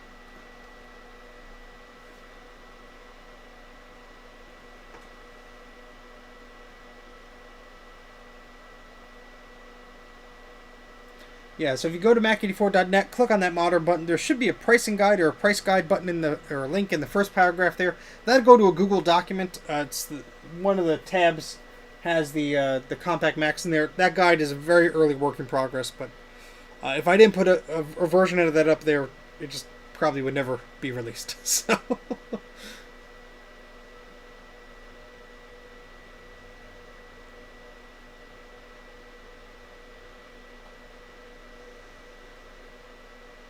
Oh, it'd be great if somebody found like a ship, not a ship, well, a ship would be cool, but a basement or a warehouse just full of old television tubes that just miraculously fit the old Macs. That'd be neat. Or cash register tubes, or, you know. You never know.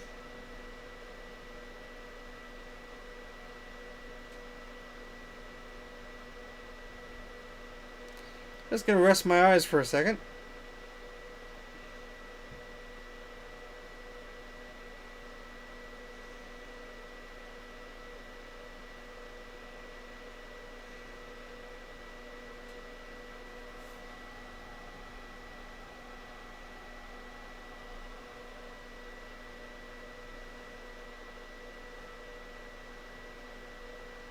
Hey, Joe, welcome to the chat.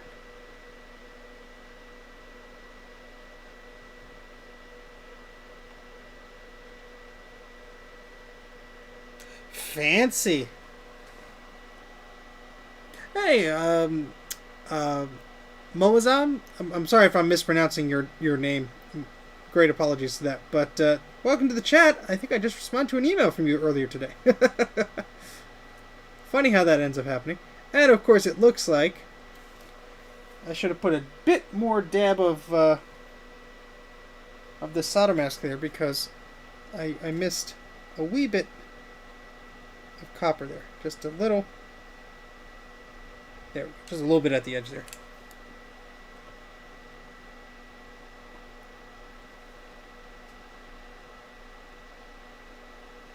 Awesome. Well, I hope you have good luck with your Macintosh SE30. That sounds like quite a predicament there.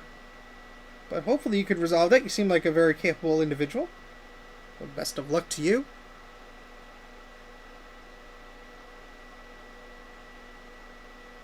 Okay, so we're just putting some UV solder mask over this exposed area in this trace really quick. So that's just drying with this not ultrasonic, the ultraviolet pen I'm using right here.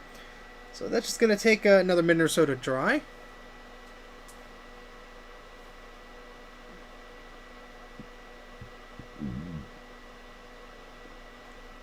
I think it would be really cool to have like a piece of plastic or something that you slide over an LCD, and it kind of magnifies it just slightly like a CRT does. I don't know how practical it would be to build such a monstrosity, but still pretty neat. Okay, I think that'll do it.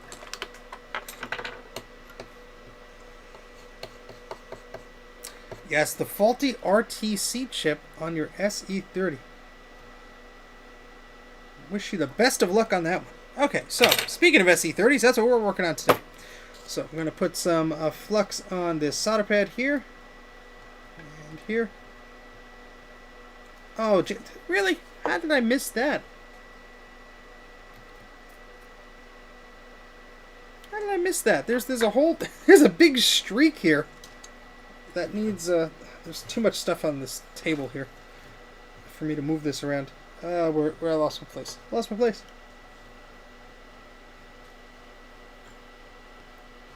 There. Look at that.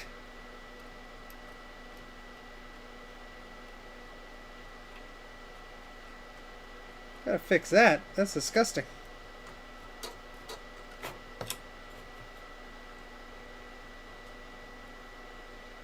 Keep losing my place. Well, there's another little dot I gotta fix up.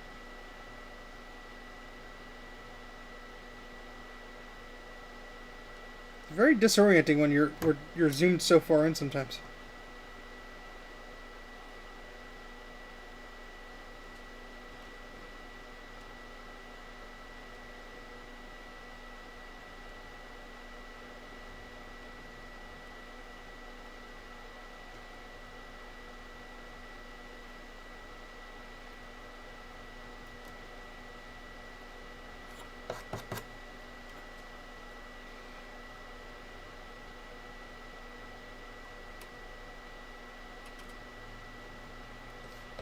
Alright, so let's clean that up a little bit. Oh, good night, Trina. Have a good one. Well, I mean, there are more SEs out there than SE30s, so... I mean, also, there's probably plenty of individuals like myself who just have, like, a parts SE board or parts SE30 board. So if you can narrow it down to that's exactly what the issue is, then...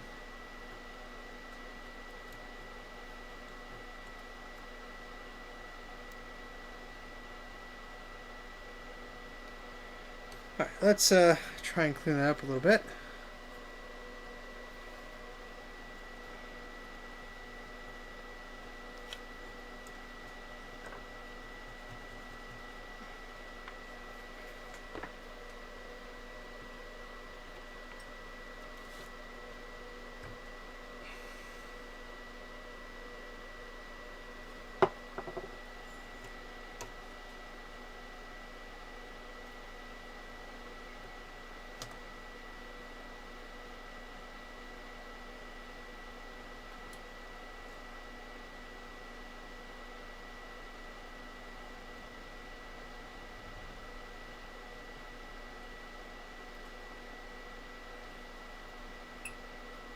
Just putting little blobs of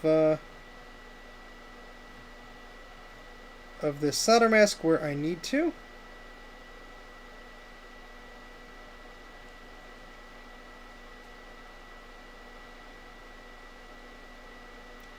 That should be fine. Should just be able to solder over that. There's a little solder blob just hanging around over there I gotta fix.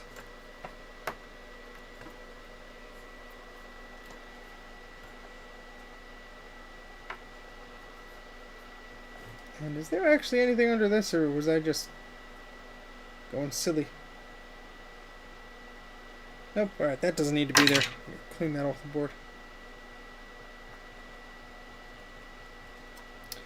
Alright, let's get our laser out again. I think it's just maybe the angle I'm sitting here. I'm just feeling like very disoriented and a little dizzy. Very strange.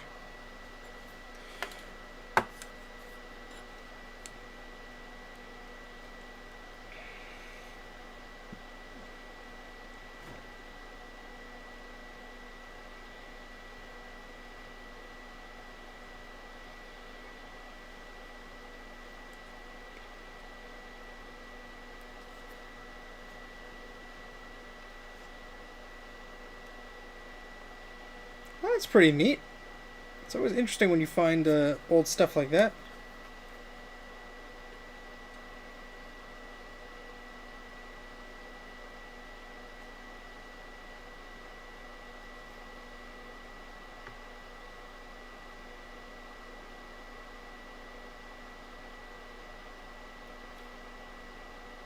Hello to all 50 people watching me right now. Thank you for sticking in there with me.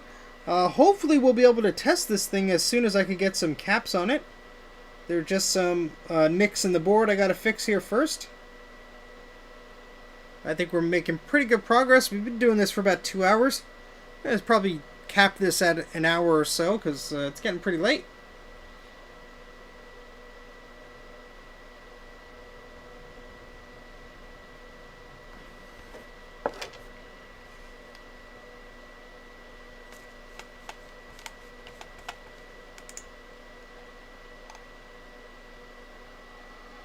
My goodness, Bruce, am I reading that correctly? You have 1 million views on your channel? Congratulations, sir. That's quite an accomplishment. I am green with envy. As green as this solder mask. No, that is excellent. Excellent job there, Bruce. Well deserved. Hello, TechStation. Welcome to the channel. That's congratulations to you, Bruce. That is fantastic. I think I hit 200,000 views. So I'm not even halfway there.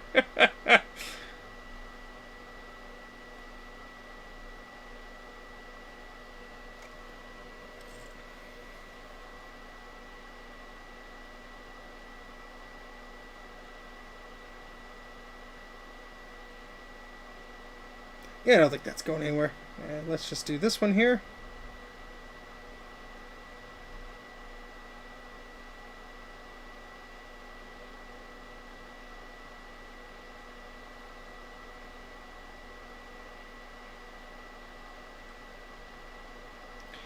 Well, I mean, we've been streaming for 2 hours, so you did miss quite a few things. I got a new soldering iron, and we're fixing SE30. That's the short end of it.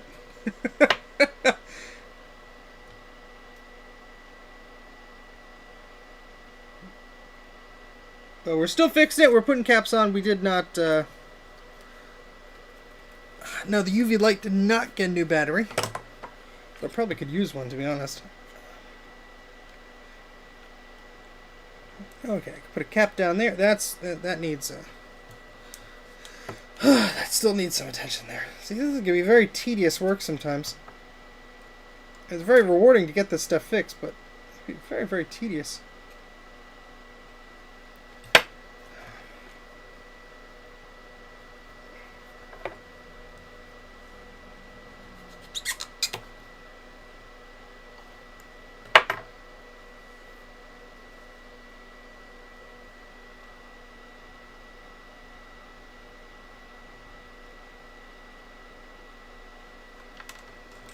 So I can't get the scalpel at a good angle here.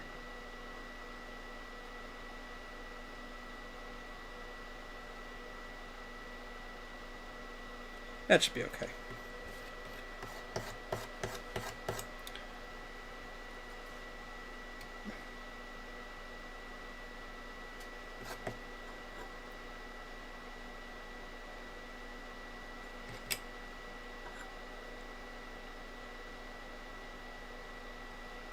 Okay. So you didn't really see that off camera, etc., etc., etc.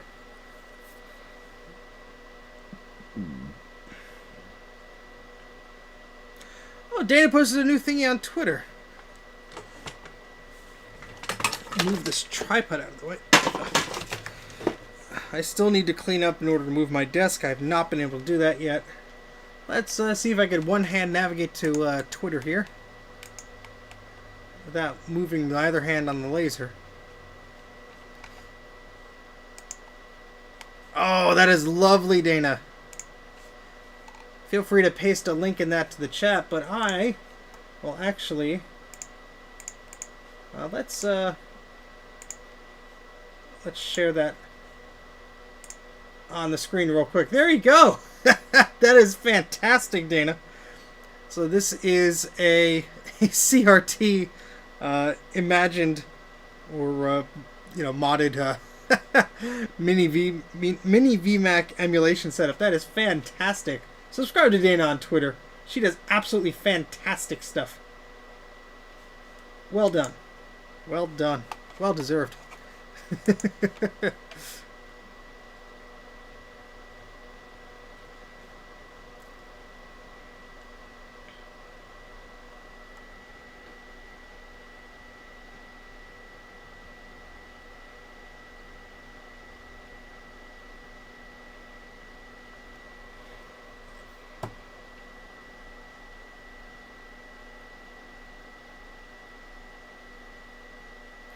Okay, I think that one's good. Let me just, this little guy over here. Oh, it's actually already done. I guess maybe something reflected on it. Or I did it earlier and I don't remember.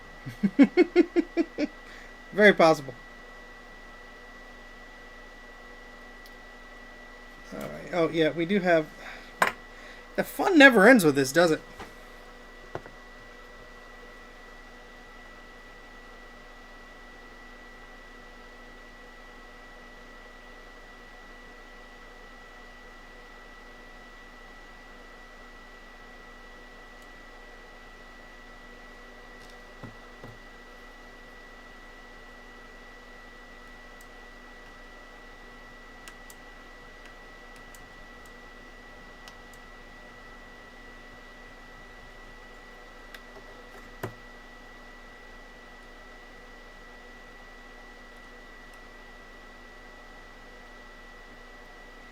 The board's gonna need a cleaning for sure.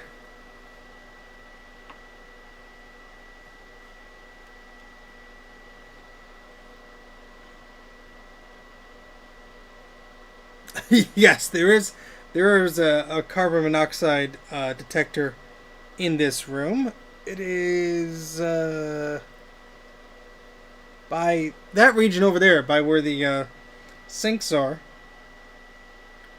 I believe it's plugged in. Now I'm concerned. I will do us all a favor, and I will get up in a moment and check. How about that? If not, that would be extraordinarily bad. I thought you said crossing the streams would be bad.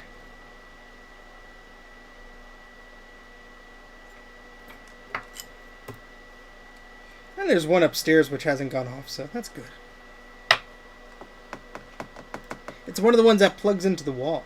Alright, cool. I'm going to go upstairs and take a very quick break in one of the rooms that I will not bring a camera into. You could probably guess. And I will be right back. So just sit tight for a moment. I'll be back in like 200 seconds or something like that. Check your backups. Yes, backup, backup, backup.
I'm back with a friend. Well, I don't think she's too excited to be here, but this is Gus Gus. This is one of my bunnies. She's a very good girl. And I had to go over to that area of the basement anyway. So I figured I'd pick her up. Now, as Dana probably knows, bunnies normally do not like being picked up. And Gus Gus is no exception here because she is a very fussy lady. But she is also very pretty. And she is missing her sister right now. Oh, there. She does not like being held. I know. You're like, what is going on? And you need your nails trimmed, but you never let me handle you. So that's a conundrum. Say hello. Okay, she's pretty upset at me right now. So I'm going to put her back with her sister. Yes, I know. But you are so pretty. Oh, and you just pooped on the floor. How about that? This is Gus Gus. She has a sister named Olivia. She is 7 years old. She's going to be 8 this year. You're going to be 8 this year. And she's a very sweet little girl. And I love her. And she just acts like the toughest girl. So, yes.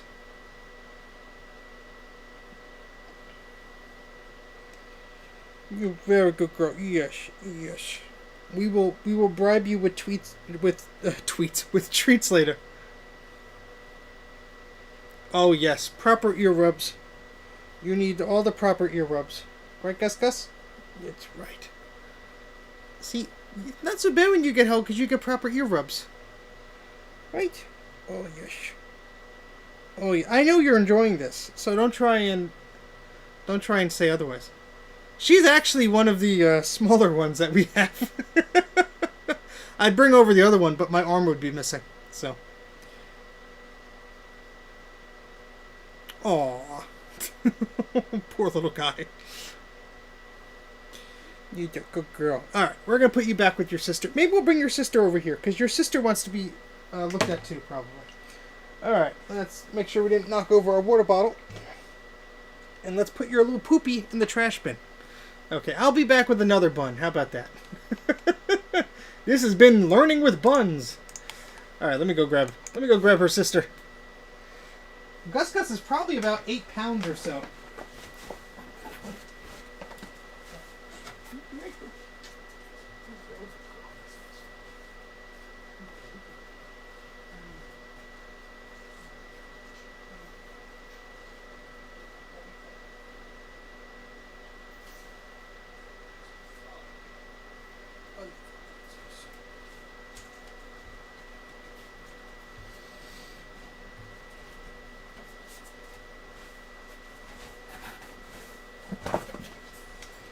Okay. This is the midstream bunathon. This is Olivia. This is Gus Gus's sister. Her actual sister. We brought a bunny home. It was supposed to be a male. Turned out it was a female. Turns out it was pregnant. And a few days later, we had 5 baby bunnies running around our 1-bedroom apartment. So she blends in. She's a little hard to see. But Olivia is the sweetest little bun. In fact, when we had to bring her to the vet once, because she stopped eating for a while, when we had to bring her to the vet, they said something is seriously wrong because she's so calm. And I said, no, that's just how she is. She is just a mush, and I love her, and she's a very good bun. Aren't we, Olivia? Yes. And she tolerates being held much better than Gus Gus does, because we had to hold her since she was a little baby because she was the runt of the litter. And she wouldn't have made it if we didn't give her extra foods. And she has beautiful velvety little ears. Yes, sweetheart, yes. And she is just the bestest cuddler there is. And she puts up with a lot of my crap. Oh, a little dwarf bun, okay. A black bunny named Thumper. Yeah, she blends into this shirt pretty well, but she has the most beautiful eyes, and if she wasn't stressed right now, she'd probably lick me, because she absolutely loves licking people's. Right? Or at least you like licking me. But see, she's a pretty good girl, aren't you? Aren't you a good girl? You need your nails trimmed too, sweetie. I know it's not your fault. I know.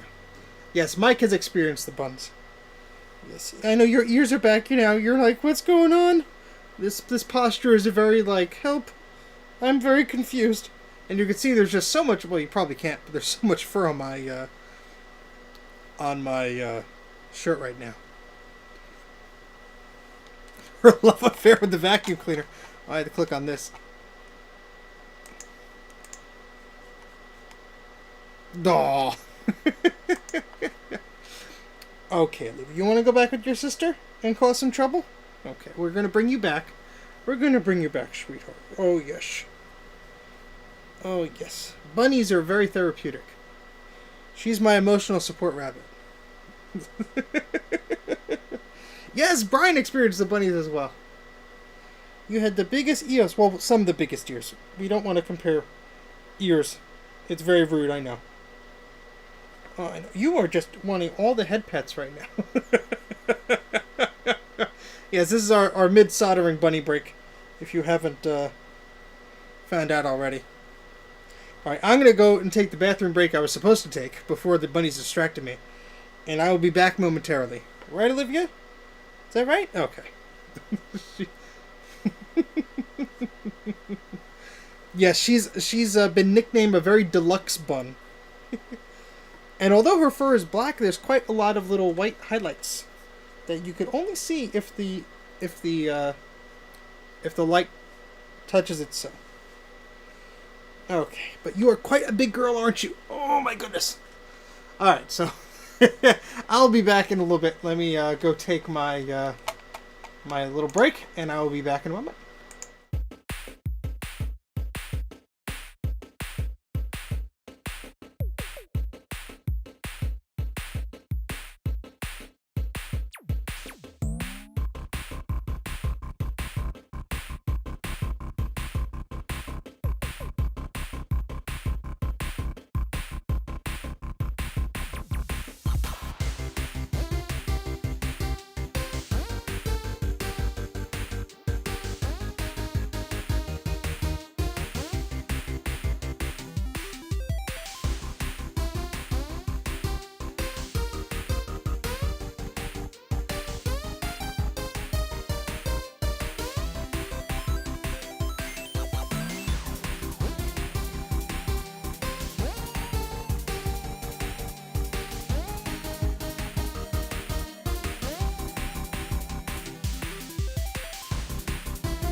Okay, alright.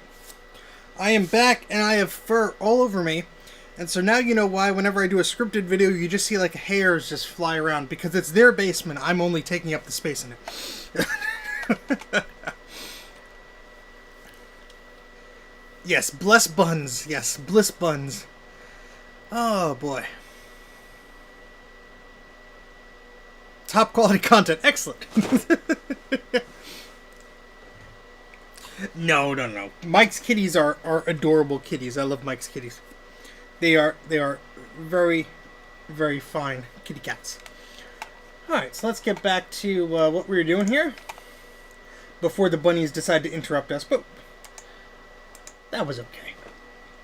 We allowed that to happen. Alright, so let's put one of these caps on here.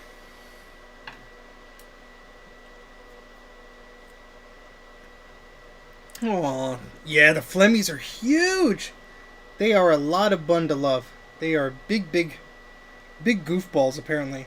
I've only seen babies at a rescue once. They had 2 of them.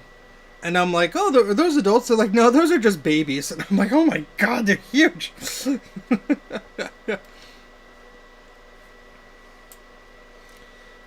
Alright, so we're just going to put some flux on these pads here.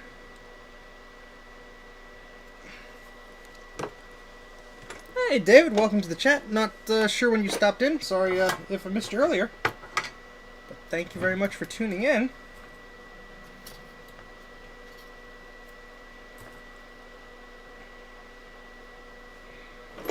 Alright, so let's... It's like I'm too far away from this microscope. There it is. There we go.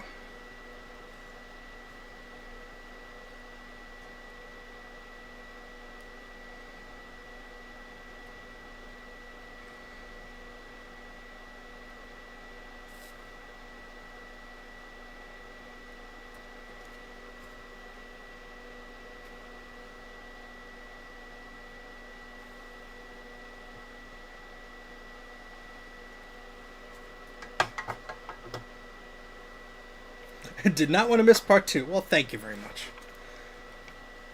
In fact, yeah, I think this is part of my problem. My microscope is like tilted at an angle, and so I'm at an angle, and so I'm like feeling all disoriented here. So let me move this over it like that. There we go. Yeah.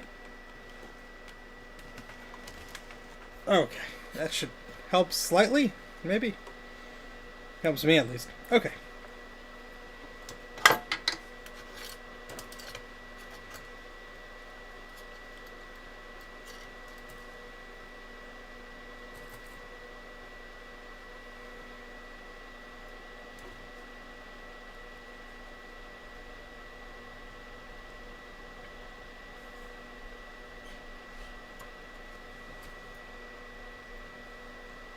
This iron is just fantastic.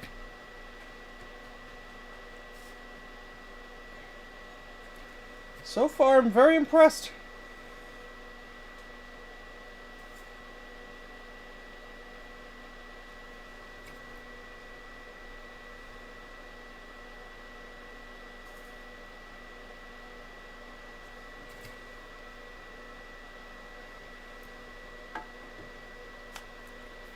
Let's give everything a little bit of a nudge test here.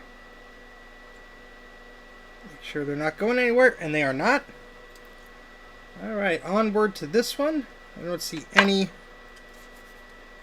bad bits around there, so we're just going to go boop and boop.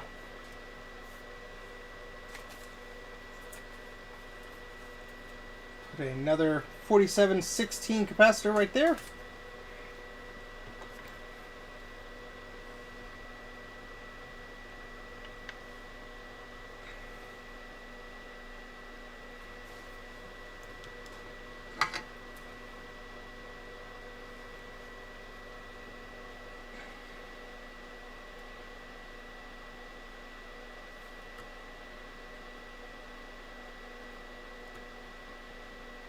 It would help if my tweezers stayed still.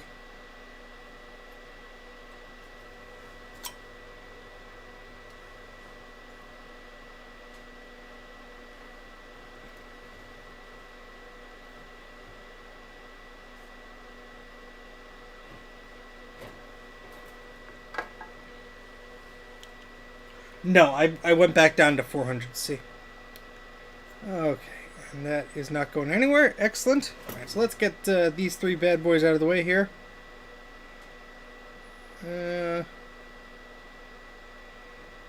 Yeah, I see a few little spots that I would just like to put some UV solder mask on.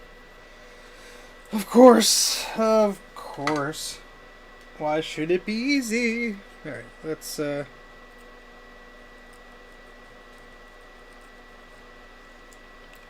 just fix up some spots here. There's one there. And one there. That should be okay.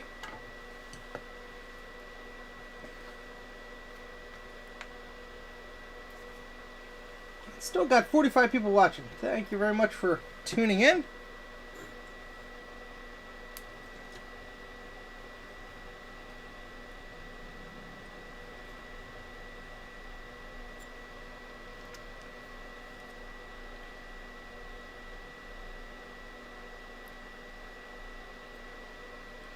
Alright, that should do the trick there.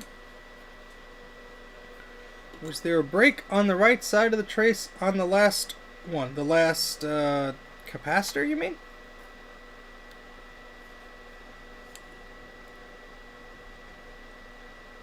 Was it by this power connector I'm looking at, or are you referring to something previous?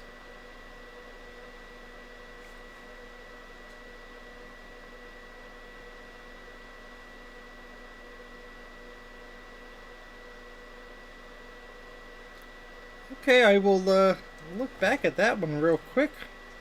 A break on the right.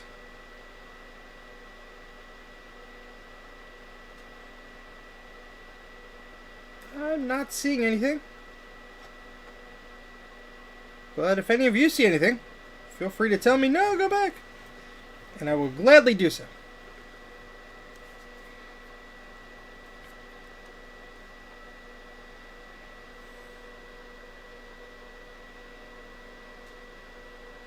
Hope everyone is having a good day today. I've been slammed at work for the past few days, so it's been rough. So when I got the soldering on today, which I planned, I ordered the slightly more expensive one, so it would come in time. And I'm very much enjoying it, so I do not regret that decision at all.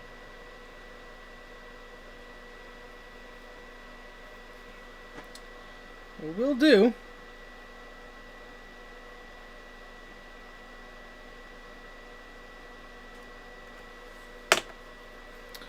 Let's get out our beep beep beep beep machine. And this is where we have some concerns. So let's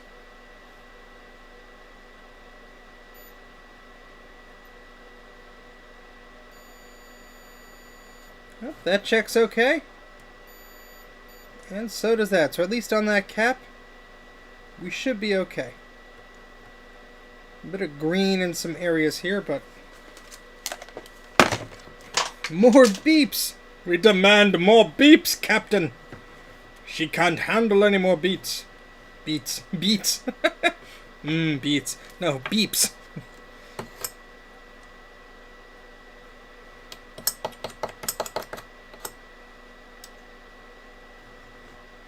Now we have to go here. No, don't be sorry at all.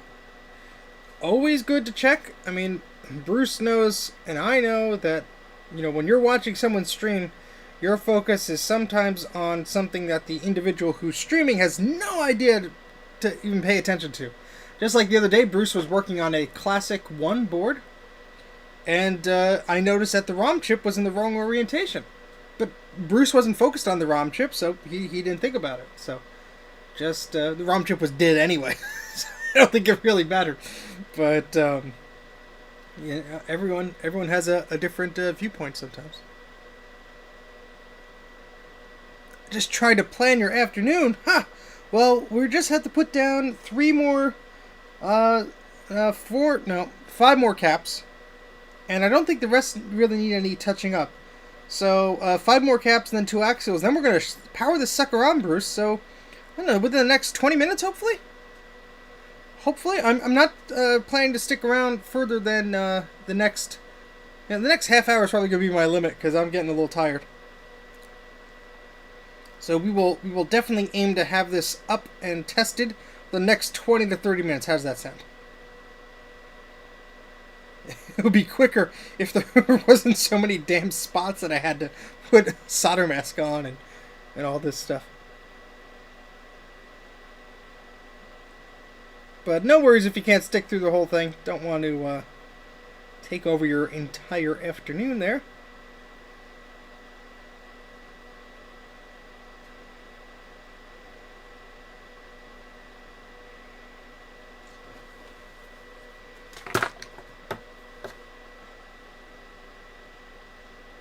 Okay, that one's pretty good. So let's put some capacitors on there, huh? We have 3 more to go here. Oh, jeez, I just flung those across my desk. Ah! Actually found all of them. How about that? Alright, so let's speed it up a little.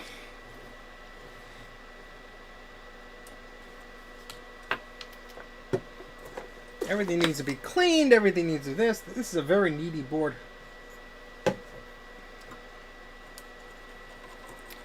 And I just spotted another spot.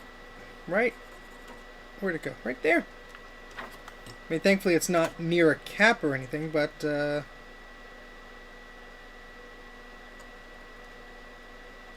yep, that's something to do for later. Alright, let's put some flux on here.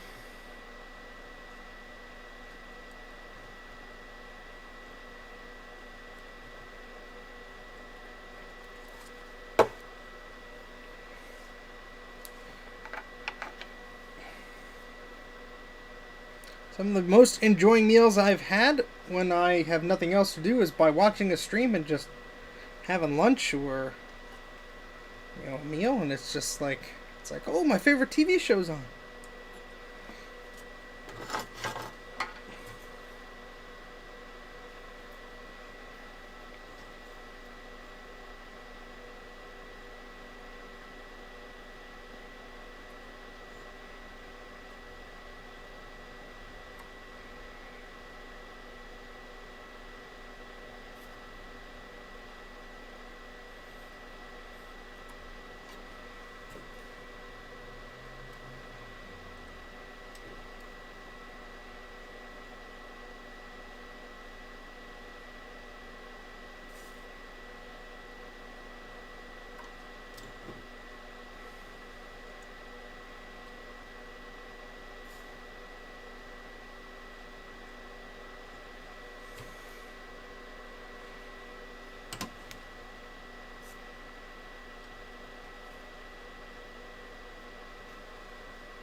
All right.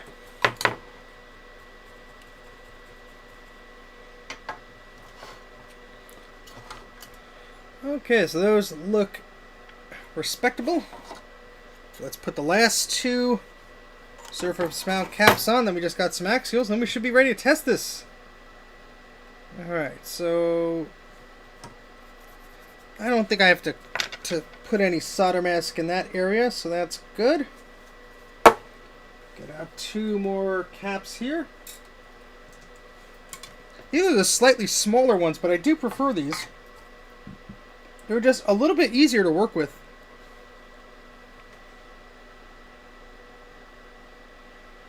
And where the heck is the plus symbol on this? Let's refer to Bruce's guide here. And yeah, that's going the other way around. You don't want to do that. Okay. Thank you again for Bruce, who has an excellent website, brancuscreations.com or .co.au or .com.au, one of those. Fantastic website with all your recapping guides that you should ever need. Mac84.net only has 1 or 2 guides that he did not have. That's my own website, but Bruce has a fantastic website. Excellent resources on that website. Go check that out if you have not done so already. Highly recommend it. That's where I get all my recapping guides from, and you should get them too. Alright, that's... let's put a cap there and just see if it's going to hang over that or not. Thank you very much, Dave, for putting that link in there. And this one's the same way. Yeah, that's tiny enough. We don't have to worry about putting the solder mask on there just yet. I mean, we want to clean that up eventually. But for the time being, that should be okay. That's another reason why I guess it's good to have these smaller caps, is there's less of a chance of them hanging over and hitting something that they should not be touching.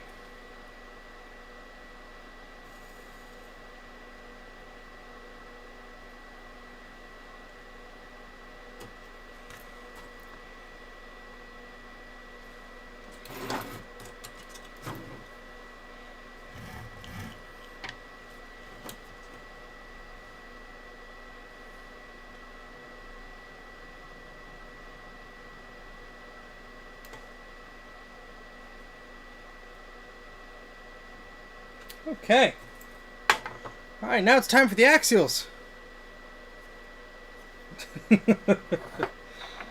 Alrighty. So, I think we'll need to... Yes, we'll definitely need to suck the solder out of those holes for those axials. So I'm going to punch this iron back up. Yes, quiet. I'm going to punch this back up to 430.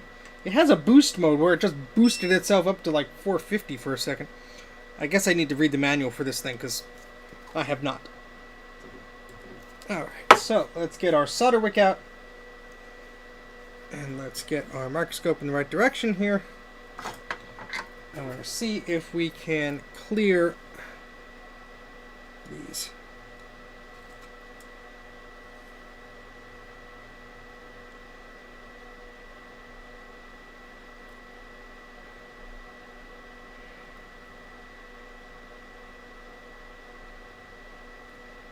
Well, I'm doing a pretty good job. It's trying.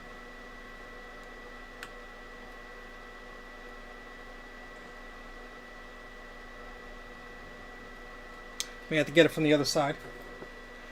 Let's try this one up here really quick.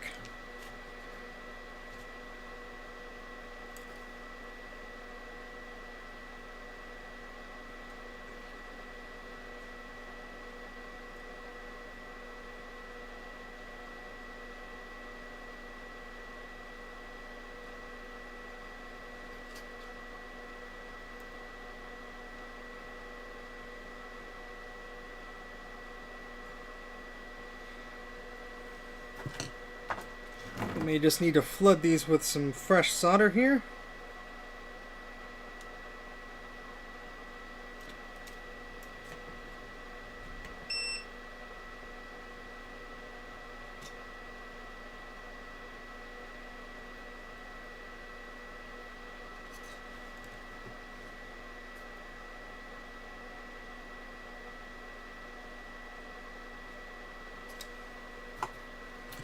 Try that one more time.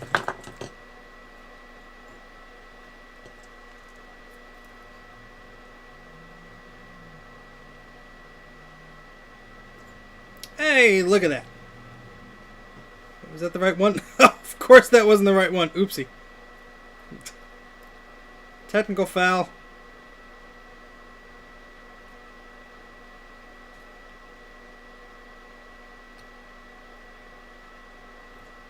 Oh, there we go. Sweet.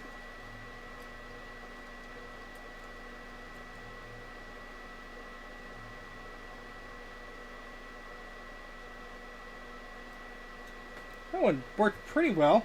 I think if we flip that over, that'll come right off.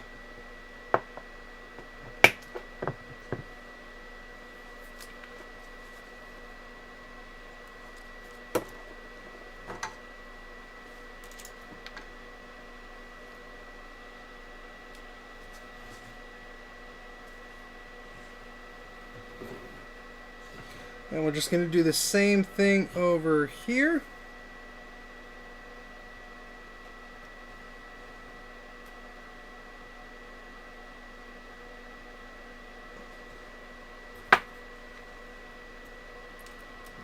See if we get all the solder out of these holes here.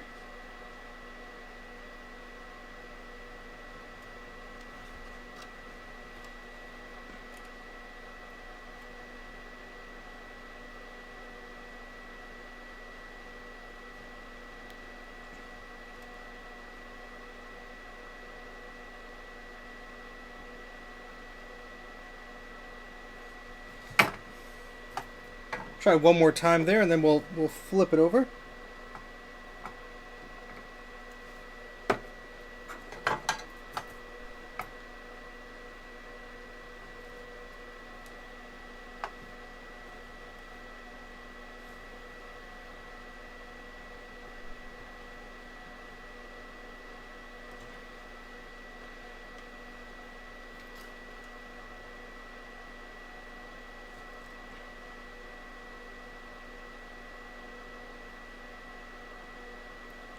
Hey, look at that. Almost gone. I can get the other side that fairly easily. This is a dream to work with so far.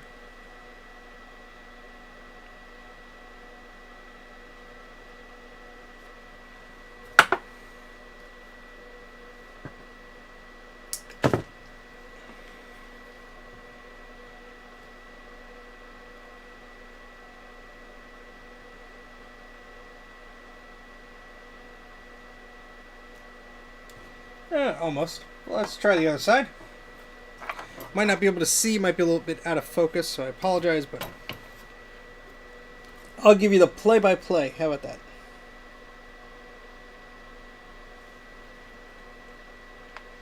Where is it? Here.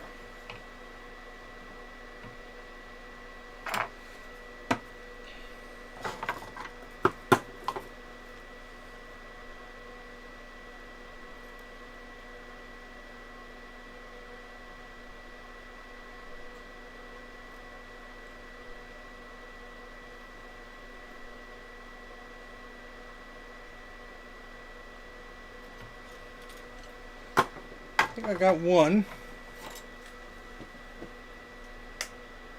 Yeah, just the one. That other one is still being a bit stubborn.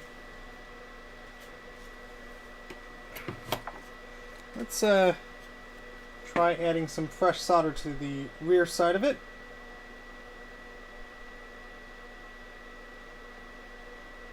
If I could find it again. Sometimes it's so easy for these things to just blend in.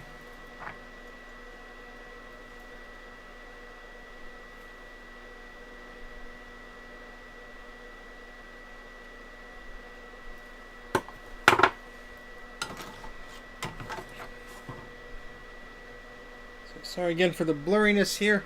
I'm just trying to do this fairly quickly.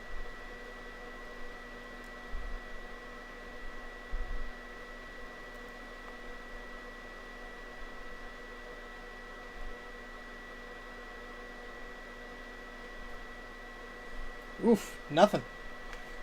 Did not want to, that did not want to let go there. Let me turn this around so at least we could look at it a bit under the scope.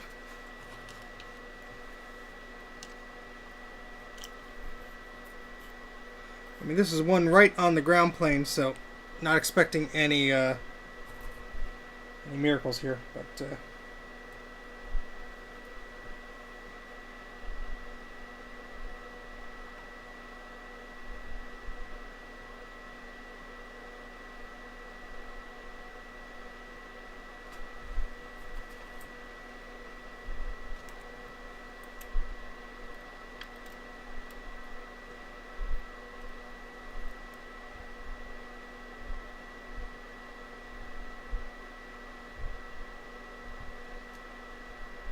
yeah, it's not too bad. Come on.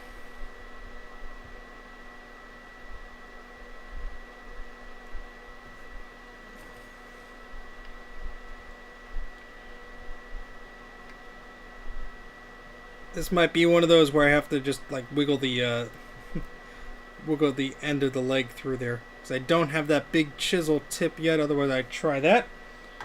Let's just flip it on over and try from the other side once more.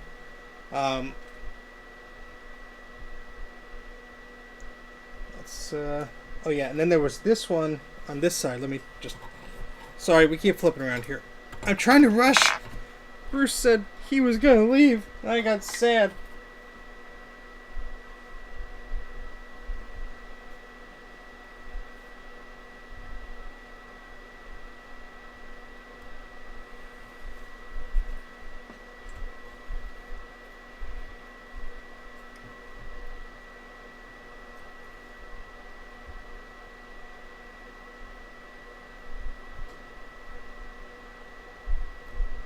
Hey, look at that.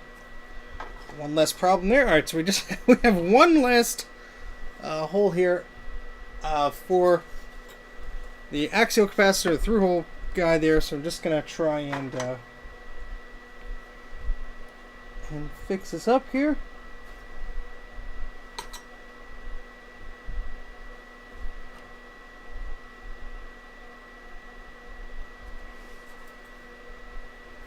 And if not, we'll just cheapen it here. We'll just do it a quick and dirty way. Ah, so close. All right, we'll just be cheap about it. All right, so this one on the left here is a 470 microfarad 16 volt capacitor. What do I miss in the chat? Beers? Beers? Yeah.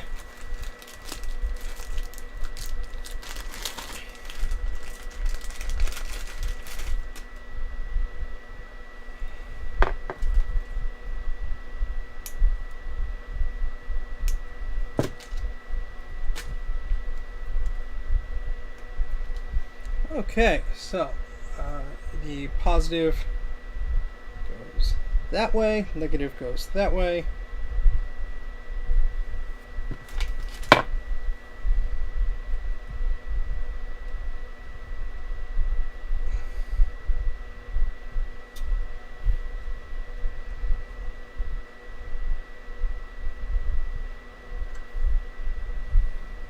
I don't have that fancy piece of plastic that Bruce has that helps you measure these precisely, so mine will not nearly be as accurate as Ben's on the capacitors as his were, but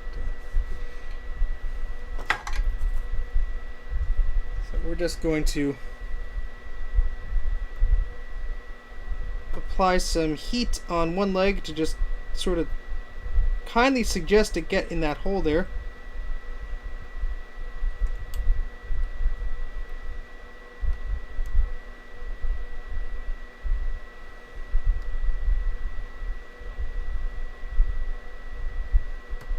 There we go.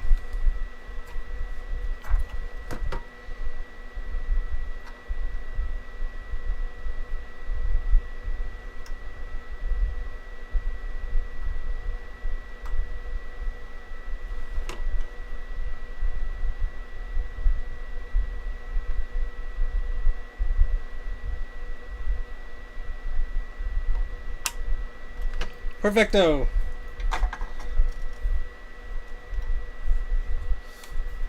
Thank you. I will take your STL file and I will look at it and say, that's a pretty STL file, and we'll be able to do nothing with it at this point. But greatly appreciated, Bruce.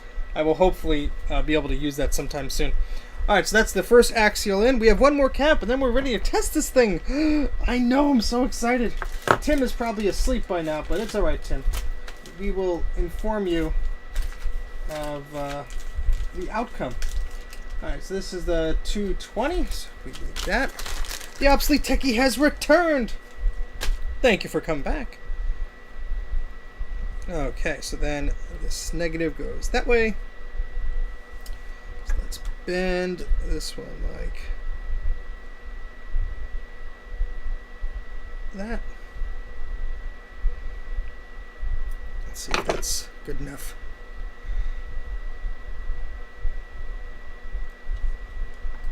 Ah, look at that.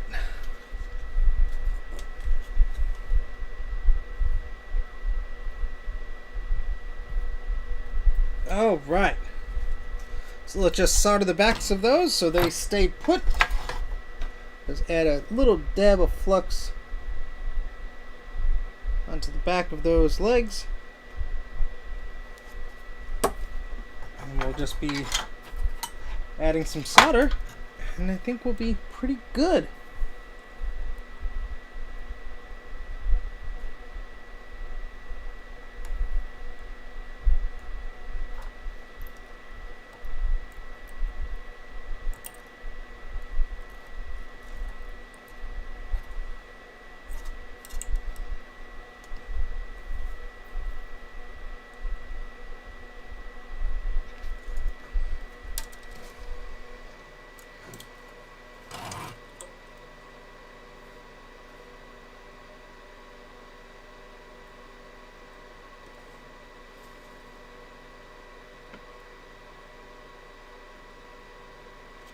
Okay, I think that is good. You came just in time exactly.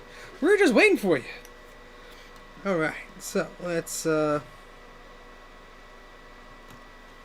the these little legs off here.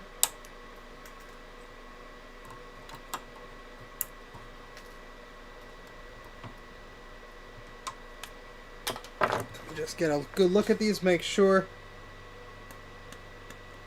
they aren't going anywhere. No, I think those are good. Just gonna spot clean the board here. I'm gonna turn off our iron for the first time in almost 3 hours. Oh boy.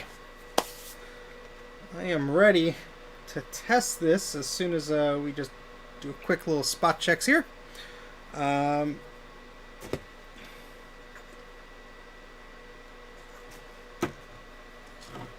Just want to clean up some of the extra flux here.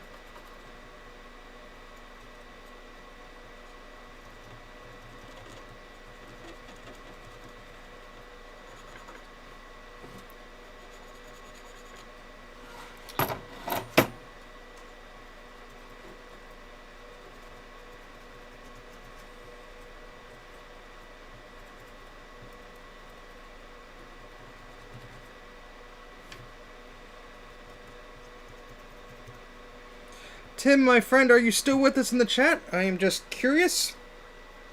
Probably went to bed a long time ago. I do not blame him. But if you are, we are about to test your board. If you're within earshot, just letting you know.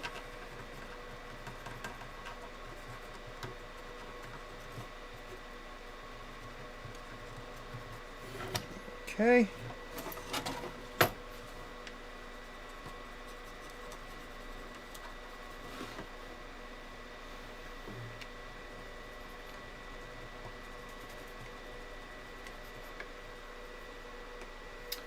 Alright, get just a dry Q-tip here.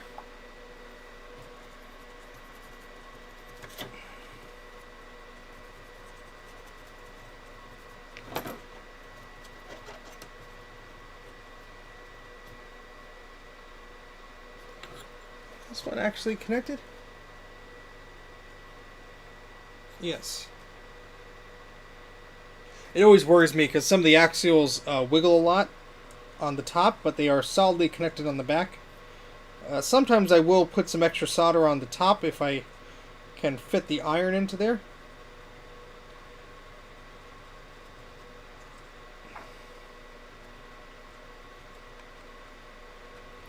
Well, that's right. I wanted to just double check this guy here.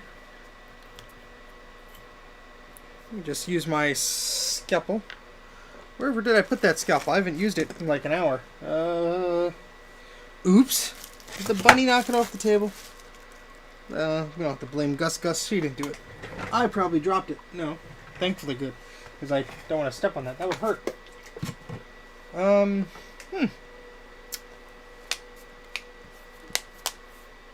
Where did I put it?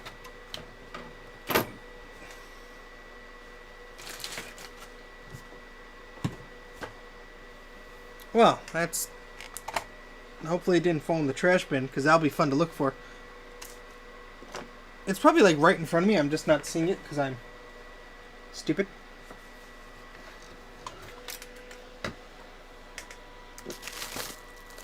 just want to try and scrape that thing just a bit. Let me just stand up, make sure not in the chair or anything like that, or...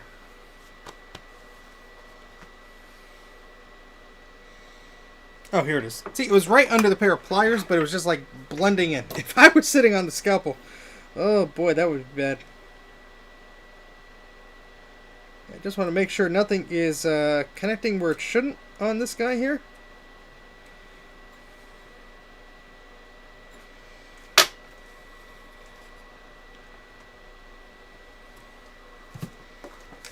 And then we're going to be able to boot this up. All right, place your bets, folks.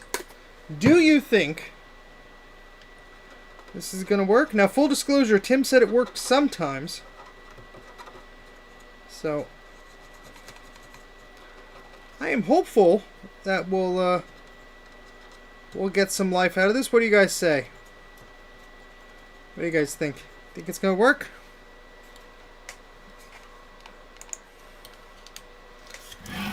All right. Well, Bruce, if you are still with us, this is what you've been waiting for. It's that time to test. All right, so we have our SE30 over here. Well, it's actually a Macintosh SE case, but it can dream.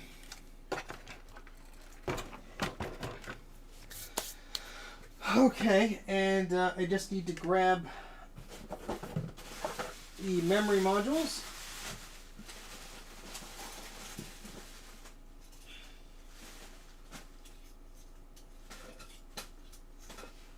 Okay, we have 4 matching memory modules. And let's move the camera here so you get a better view of what's going on. Bruce is here. Excellent! You and Bruce are pros. Well, thank you very much, Retro Techie. That is very, very kind of you. You're going to make me blush.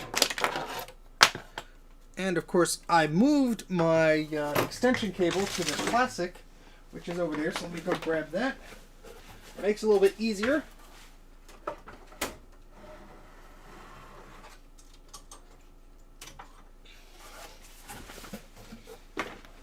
Okay. Sorry, 1 second here.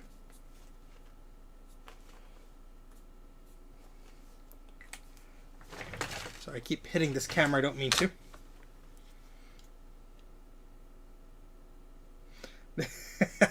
I'll try not, but it's up to the machine now.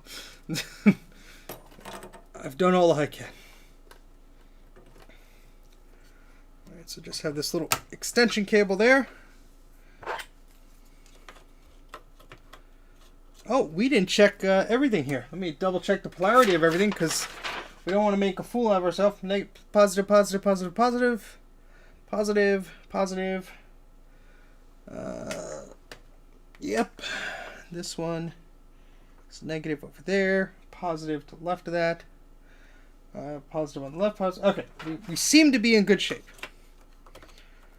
Put the ROM sim in. Alright, place your bets, folks. Do you think it's going to chime? I sure hope so.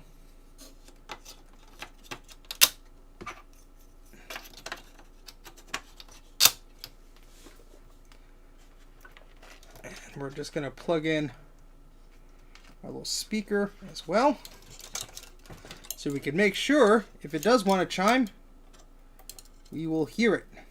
Okay.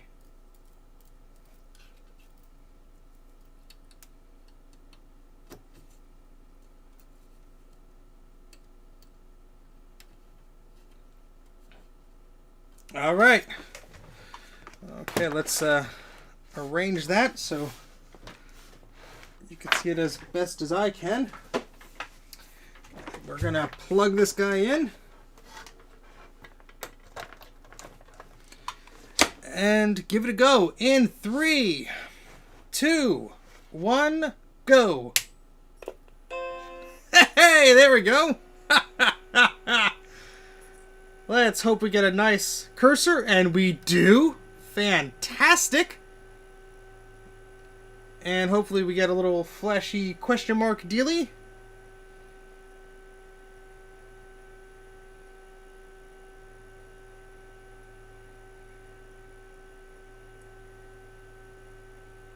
Come on. You can do it. There we go. Excellent, Tim. We got your Macintosh seemingly all up and running. So we're going to clean the board a bit. We're going to do some other stuff off stream. I am very satisfied with this. This is very good. This cleaned up pretty nice. I was worried there for a little bit. Fantastic.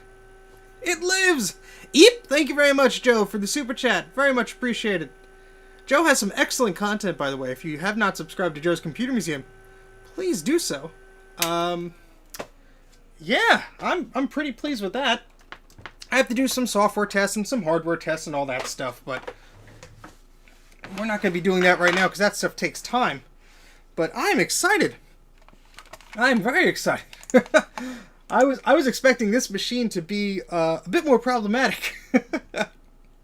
Thank you very much, everybody. Great to try and get these working again. No. Not the Quadra 848V again. Oh gosh. Yeah, God only knows what's wrong with that thing.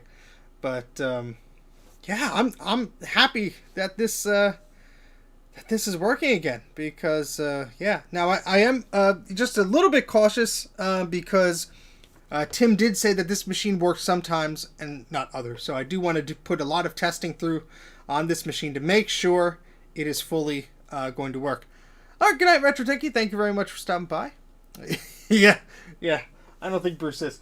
Yeah, so I have one more SE30, I believe, to fix up, and then I have a Macintosh Plus board I got to look at, and a bunch of others. So this streaming madness will continue, not tonight, but in the future.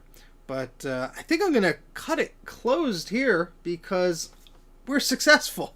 I'm gonna end this on a high note. But enjoy your lunch, Bruce. But thank you so much, everybody, for stopping by, for liking and subscribing, for all the super chats especially. Thank you very much. Greatly appreciated. Very happy to get this machine working today. If I didn't have work tomorrow, Michael, I would consider it. But wow, the new soldering iron worked out great. Oh, thank you very much for the super chat. Eep! Greatly appreciated. Thank you very much. Yeah, so this has been a lot of fun. I'm glad we got that SE30 working again. I'll send Tim a photo because he's probably asleep right now, but I'll tweet him something to wake him up in the morning with some good news there. So if my phone wants to cooperate, there we go. But yeah, thank you so much for stopping by, everyone. Greatly appreciate it, and we saved another one, so I'm excited. Thank you so much, everybody. I will catch you on another stream. Stay tuned tomorrow, Thursday, 8 p.m. Eastern, Mac podcast on YouTube Live. Be sure to stop in and say hello to us. We'll be streaming then. But that's it for now, guys. Take care. See you later. Stay safe and enjoy your day. Take care.